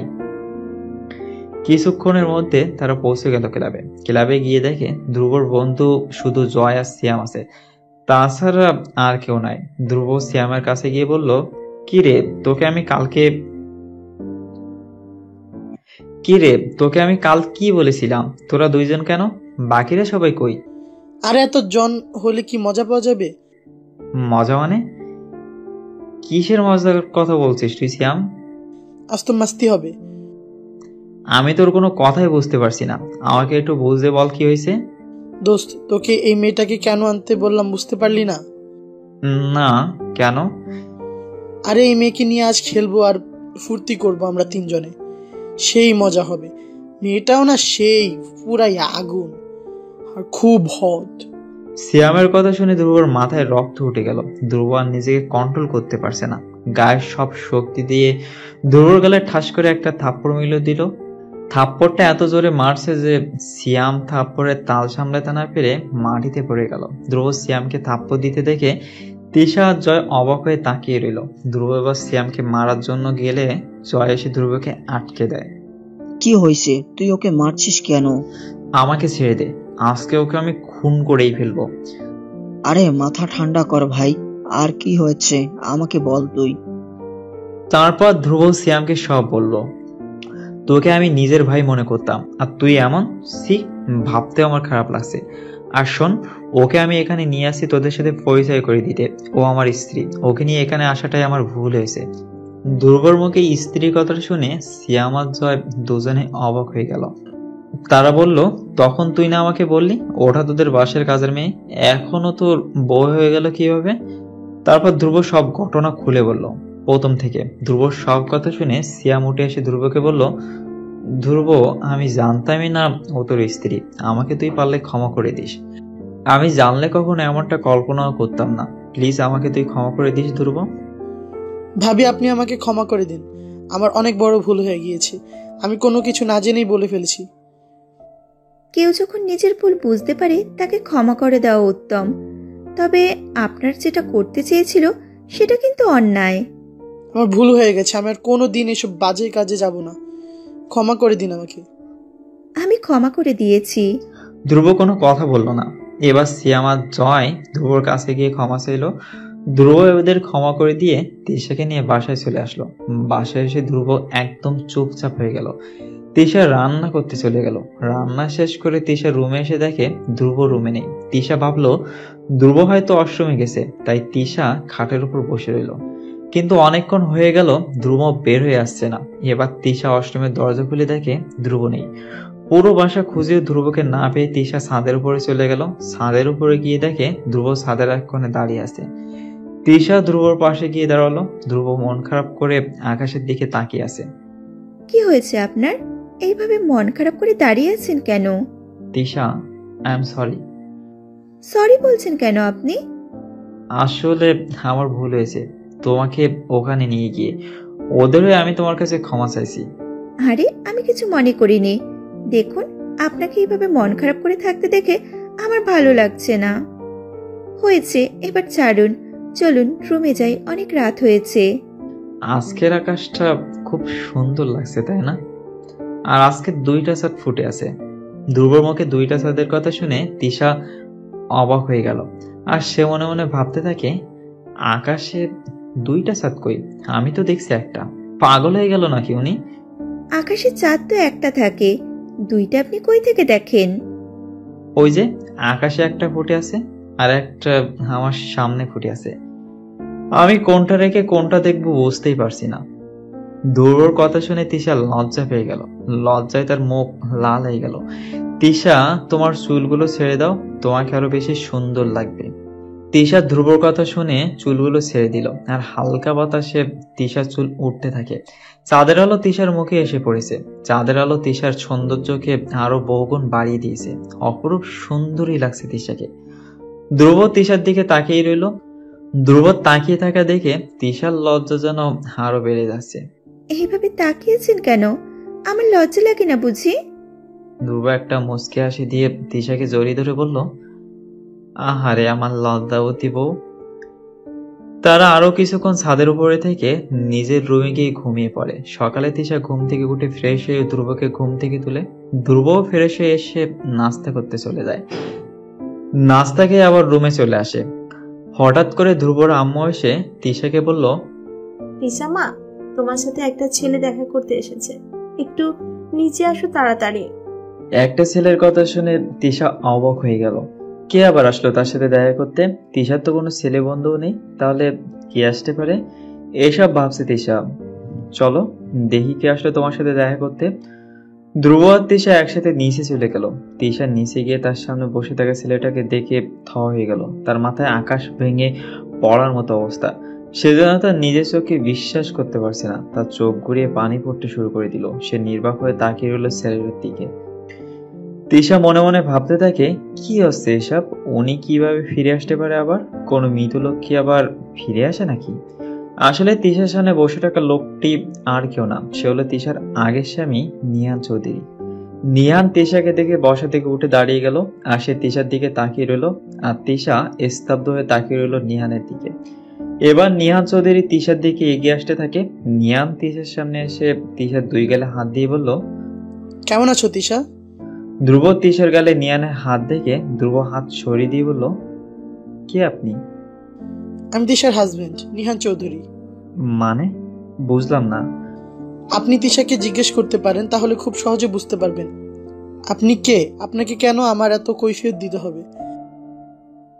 কারণ আমি তিশার হাজবেন্ড। তিশার হাজবেন্ড আমি? ওকে। কি হলো তিশা, তুমি কথা বলছো না কেন? আমি জানি তুমি আমার উপর রাগ করে আছো। আজ 2 বছর পরে আমি ফিরে আসলাম। ধ্রুব এসব বলছে আর এমন সময় মিজান সাহেব বাসায় চলে আসলো। মিজান সাহেব নিহানকে দেখে বলল, কে তুমি বাবা? আমি নিহান চৌধুরী। তা এখানে কি কারোর কাছে আসলে নাকি? আমি আমার বউকে নিতে আসছি। বউ নিতে আসলে মানে বুঝলাম না। আমাদের বাসায় কি তোমার বউ আছে নাকি? আছে। তিশা আমার বিয়ে করা স্ত্রী। নিহানের কথা শুনে যেন মিজান সাহেবের মাথায় আকাশ ভেঙে পড়ল। তিশা, তুমি চুপ করে আছো কেন? ওই লোকটা কি বলছে এসব? তিশার কোনো রেসপন্স না পেয়ে ধ্রুব তিশাকে একটা ধাক্কা দিতে তিশার ধ্যান ফিরে আসে। তিশা এই লোকটা কি বলছে? তুমি নাকি ওর স্ত্রী? উনি ঠিকই বলেছে। কি বলছো তুমি এসব?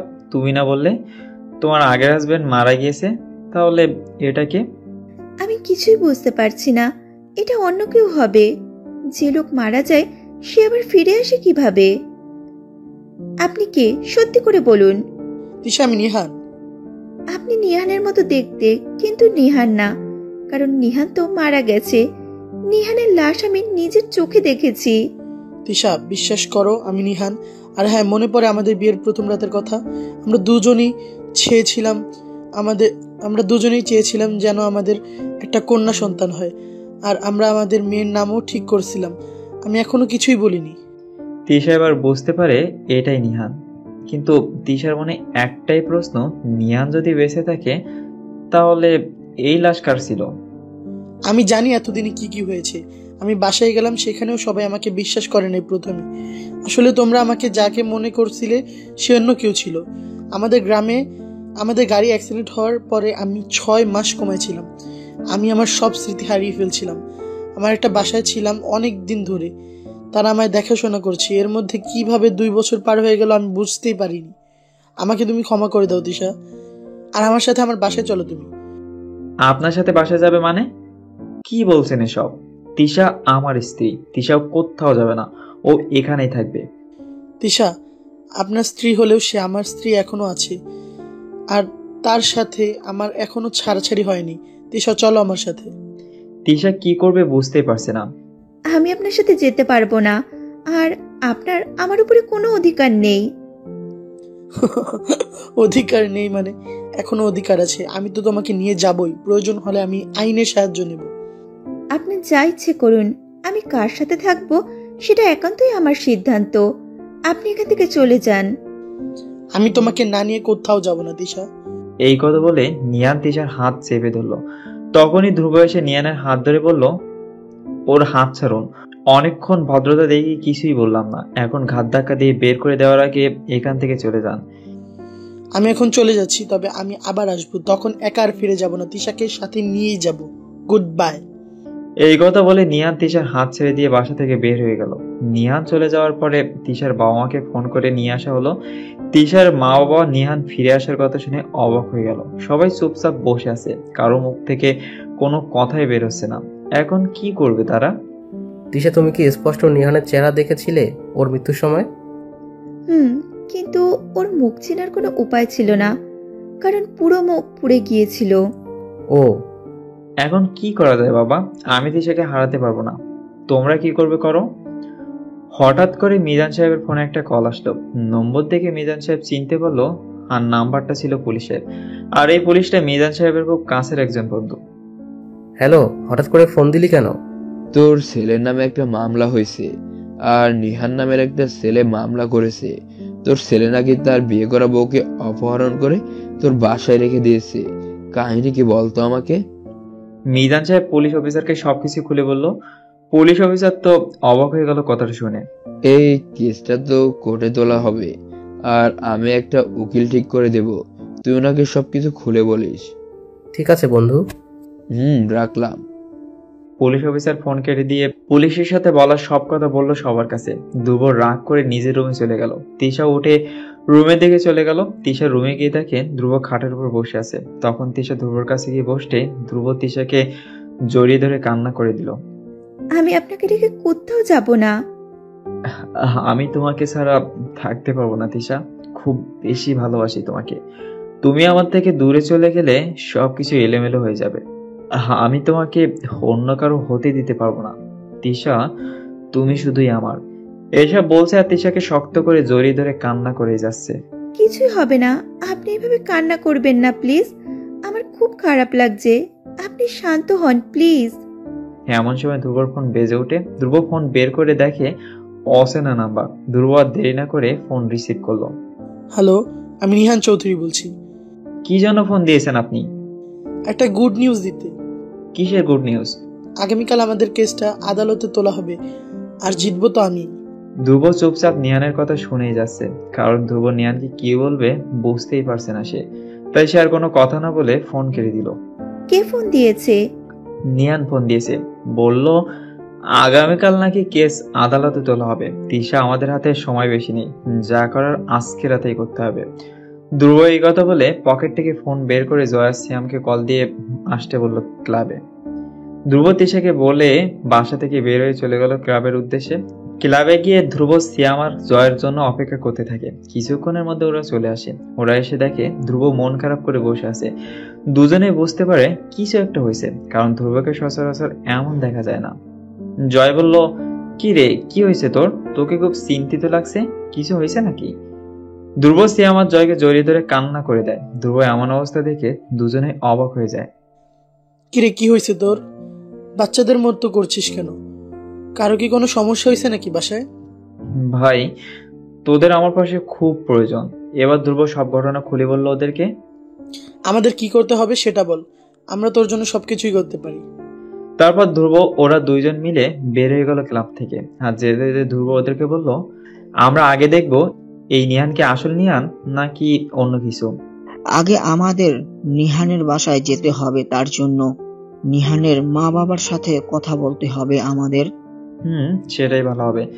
তারপর তিনজন মিলে নিহানের বাসায় চলে গেল। কিছুক্ষণের মধ্যে নিহানের বাসার সামনে চলে গেল। বাসার সামনে গিয়ে দরজা কলিং বেল চাপ দিতেই নিহানের মা এসে দরজা খুলে বলল, কারা তোমরা বাবা? আন্টি, আপনি আমাদেরকে চিনবেন না, আপনার সাথে আমাদের কিছু কথা ছিল। আমরা কি ভিতরে আসতে পারি? ভেতরে আসো। কি কথা আছে বাবা?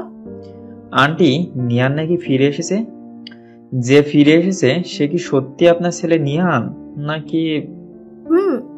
বাবা, তোমাদের পরিচয় তো দিলে না।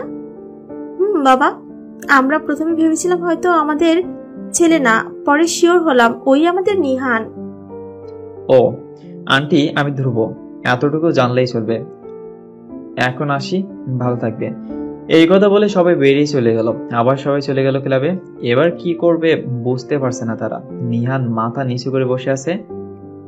দেখ, চিন্তা করিস না, আদালতে মামলা উঠলে ভয় পাওয়ার কিছু নাই। এখানে তো তিশারও একটা অধিকার আছে, সে কোন হাজবেন্ডের সাথে থাকবে। তিশা তোর পাশে থাকলে অত ভয় কিসের? আমার কিছুই ভালো লাগছে না, আমি বাসায় চলে যাচ্ছি, কাল সকালে আসিস, ফোন দেবো তোদেরকে। এই কথা বলে ধ্রুব বেরিয়ে চলে গেল। হেঁটে হেঁটে বাসায় রওনা দিল। হঠাৎ করে ধ্রুবর ফোন বেজে উঠলো।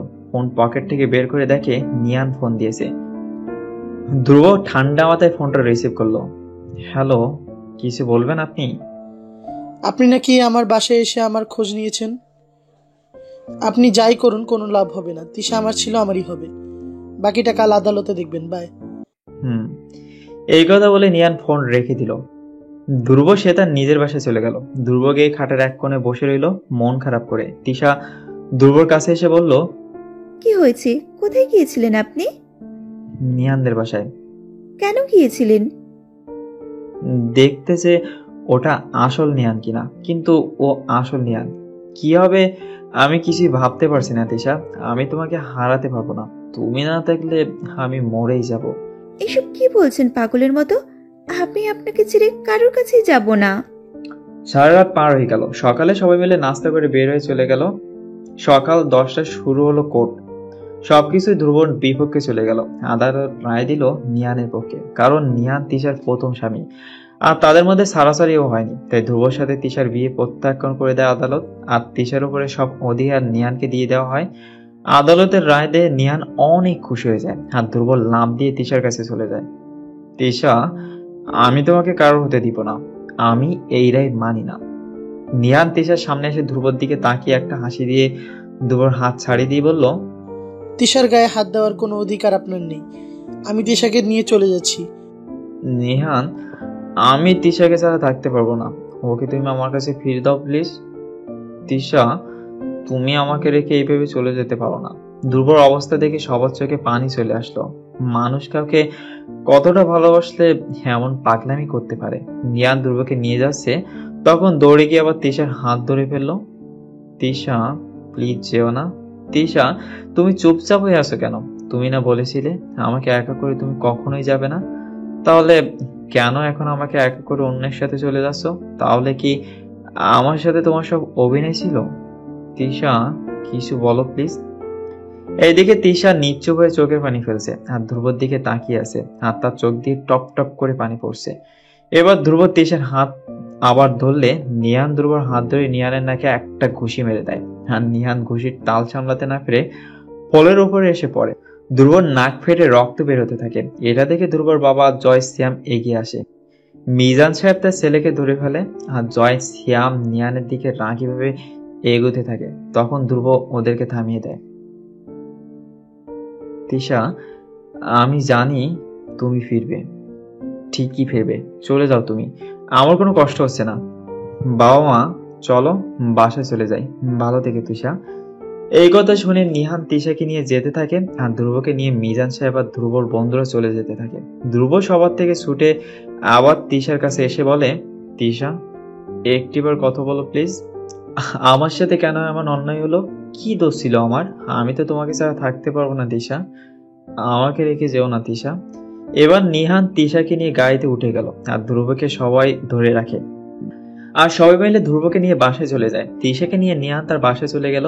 তিশা নিহানের রুমে গিয়ে দরজা বন্ধ করে অঝরে কান্না করতে থাকে। কান্না করতে করতে বালিশ ভিজিয়ে ফেলে। অন্যদিকে ধ্রুব মন খারাপ করে বসে আছে। শুধু ধ্রুব না, সবাই মন খারাপ করে বসে আছে, কারো মুখে কোনো কথা আসছে না। ধ্রুবকে কি বলে সান্ত্বনা দিবে সেটাও কেউ খুঁজে পাচ্ছে না। তারপর যে রাজার রুমে চলে যায়। জয়া শ্যাম ধ্রুবর রুমে এসে ধ্রুবকে সান্ত্বনা দিয়ে বলল, তুই চিন্তা করিস না, সব ঠিক হয়ে যাবে। আর কি ঠিক হবে বল? আমাকে কেন মিথ্যা সান্ত্বনা দিচ্ছিস? সব তো শেষ হয়ে গেল, আমার তিশা অন্য কারো হয়ে গেল। দেখ ভাই, আমি জানি তোর খুব কষ্ট হচ্ছে, তোকে সান্ত্বনা দেওয়ার মতো ভাষা আমার জানা নেই। রাত হয়েছে, আমরা চলে যাচ্ছি, নিজের খেয়াল রাখিস। এই কথা বলে ওরা ধ্রুবর বাসা থেকে বের হয়ে চলে গেল। ধ্রুব একটা রুমে বসে আছে, বারবার তিশার মুখ ধ্রুবর চোখের সামনে ভেসে উঠছে। ধ্রুব কিছুতেই তিশাকে ভুলতে পারছে না। ধ্রুব এবার বাসা থেকে বের হয়ে চলে গেল। অন্যদিকে তিশা রুমের দরজা বন্ধ করে কান্না করছে। নিয়ান তিশার জন্য খাবার নিয়ে এসে দরজার সামনে দাঁড়িয়ে তিশাকে ডাকতে থাকে। একটু পরে তিশা দরজা খুলে দেয়। তিশা, অনেকক্ষণ হয়েছে কিছু খাওনি, এখন এই খাবারগুলো খেয়ে নাও, নাহলে অসুস্থ হয়ে যাবে। আমি অসুস্থ হলে আপনার কি? আমি না খেয়ে মরে যাব, তাও আপনার বাসার এক গ্লাস পানিও আমি স্পর্শ করব না। এসব পাগলামি করছো কেন তিশা? খাবার খেয়ে নাও। এই খাবার আমার গলা দিয়ে নামবে না। আমি জানি না মানুষটা খাচ্ছে কিনা, আমি জানি মানুষটা আমার জন্য অনেক কষ্ট পাচ্ছে। আমাকে একা থাকতে দিন প্লিজ। নিহার আর কোনো কথা না বলে রুম থেকে বেরিয়ে চলে গেল। তিশার এমন অবস্থা দেখে নিহানের অনেক খারাপ লাগছে। নিহান গিয়ে বাইরে একটা চেয়ারে বসে রইল। এইদিকে ধ্রুব বাইরে গিয়ে এক প্যাকেট সিগারেট নিয়ে বাসায় ফিরলো। ধ্রুব বাসার ছাদের উপরে চলে গেল। তিশার সাথে কাটানো মুহূর্তগুলো মনে পড়ছে খুব ধ্রুবর। তার চোখের পানি পড়ছে অঝরে। ধ্রুব এবার একের পর এক সিগারেট খেতে থাকে। এত সিগারেট খেয়েও তিশার নেশা কিছুটাই কাটছে না। ধ্রুব সব সিগারেট শেষ করে নিজের রুমে চলে যায়। ধ্রুব খাটের সাথে হেলান দিয়ে ফ্লোরের উপর বসে থাকে আর সে এইভাবেই ঘুমিয়ে পড়ে। রাত তখন 2টা বাজে। তিশা এখনো কান্না করছে। নিয়ান রুমে এসে দেখে তিশা এখনো কান্না করছে। নিয়ানের এসব সহ্য হচ্ছে না। সরি তিশা, আমি জানতাম না তোমরা দুজন দুজনকে এত ভালোবাসো। আমি এমন ভালোবাসা নষ্ট করতে চাই না। আমি বুঝতে পারছি আমি অনেক বড় অন্যায় করে ফেলছি তোমাদের সাথে। আমি যেটা আশা করছিলাম সেটা ভুল। আমি বুঝতেই পারিনি তুমি এখন অন্য কাউকে ভালোবাসো। আমার তিশা তো অনেক আগে হারিয়ে গেছে। আমি ভুল কাউকে নিয়ে আসছি। কিন্তু তিশা, আমিও তোমাকে ভালোবাসি। আর ভালোবাসা যেখানে জোর করে আদায় করা যায় না, সেখানে আমার জোর খাটানোটা উচিত হয়নি। আমি কালই তোমাকে ধ্রুবর কাছে দিয়ে আসবো। সত্যি বলছেন আপনি? আপনি আমাকে ধ্রুবর কাছে নিয়ে যাবেন? এবার খাবার খেয়ে ঘুমিয়ে পড়ো, না হলে শরীর খারাপ করবে। ধ্রুবর কথা ভেবে অন্তত কিছু খাও। ঠিক আছে, আমি একটু ধ্রুবর সাথে কথা বলবো প্লিজ। জানি ও অনেক কষ্ট পাচ্ছে। না, কাল একবারে গিয়ে কথা বলবে। এখন খাবার খেয়ে নাও। তিশা কোনো কথা না বলে কান্না করে যাচ্ছে। নিহানের কথা শুনে তিশা কান্না ভেজা চোখে নিহানের দিকে তাকিয়ে বলল। তিশা নিজের চোখের পানি মুছে খাওয়ার খেতে থাকলো। আর নিহান তিশার দিকে তাকিয়ে রইল। তারপর খাওয়া দাওয়া শেষ করে তিশা ঘুমিয়ে পড়ে আর নিহান বাইরে গিয়ে চেয়ারের উপর ঘুমিয়ে পড়ে। দেখতে দেখতে সকাল হয়ে গেল। তিশা খুশি মনে রেডি হয়ে বসে থাকে। একটু পরে নিহান এসে তিশাকে নিয়ে বের হয়ে চলে যায় ধ্রুবর বাসার উদ্দেশ্যে। তিশা অনেক খুশি, কারণ সে তার ভালোবাসার মানুষের কাছে চলে যাচ্ছে। কিছুক্ষণের মধ্যে তারা দুজনে ধ্রুবর বাসার সামনে চলে গেল। বাসার সামনে গিয়ে দরজায় কলিং বেল চাপ দিতেই ধ্রুবর আম্মু এসে দরজা খুলে দেখে নিহান দাঁড়িয়ে আছে আর তিশা নিহানের পেছনে দাঁড়িয়ে আছে। কি জন্য আসলে তুমি? দেখতে আসলে আমরা সবাই কতটা কষ্টে আছি, তাই না? আমাদের সংসার ভেঙে কোনোদিন সুখী হতে পারবে না তুমি। আন্টি, আমার কথাটা শুনুন। আর কি শুনবে তুমি? 2টা জীবন তোমার জন্য নষ্ট হয়ে গেল। আন্টি, আমি তিশাকে নিয়ে আসছি। এরপর তিশা পেছন থেকে বেরিয়ে এসে ধ্রুবর আম্মুকে জড়িয়ে ধরে কান্না করে দেয়। আন্টি, ধ্রুব কই? এর মধ্যে মিজান সাহেবও চলে আসলো। মিজান সাহেব নিহানকে কিছু বলতে যাবে, তখন তিশা মিজান সাহেবকে থামিয়ে দিয়ে সব ঘটনা বলল। ধ্রুবর আম্মু ধ্রুবকে ডেকে নিয়ে যায়। ধ্রুব পুরো চোখ মুখ শুকিয়ে গেছে। ধ্রুব এসে দেখে তিশা এসেছে। ধ্রুব সব কষ্ট ভুলে গিয়ে সবার সামনে তিশাকে জড়িয়ে ধরে কান্না করতে থাকে আর তিশার কপালে গালে চুমো খেতে থাকে। আপনার এই অবস্থা কেন? শরীরের কোনো যত্ন নিলেন না কেন? তুমি ছিলে না তাই। তুমি না থাকলে আমি মরেই যাব তিশা। তোমাকে ছাড়া বেঁচে থাকা আমার পক্ষে সম্ভব না।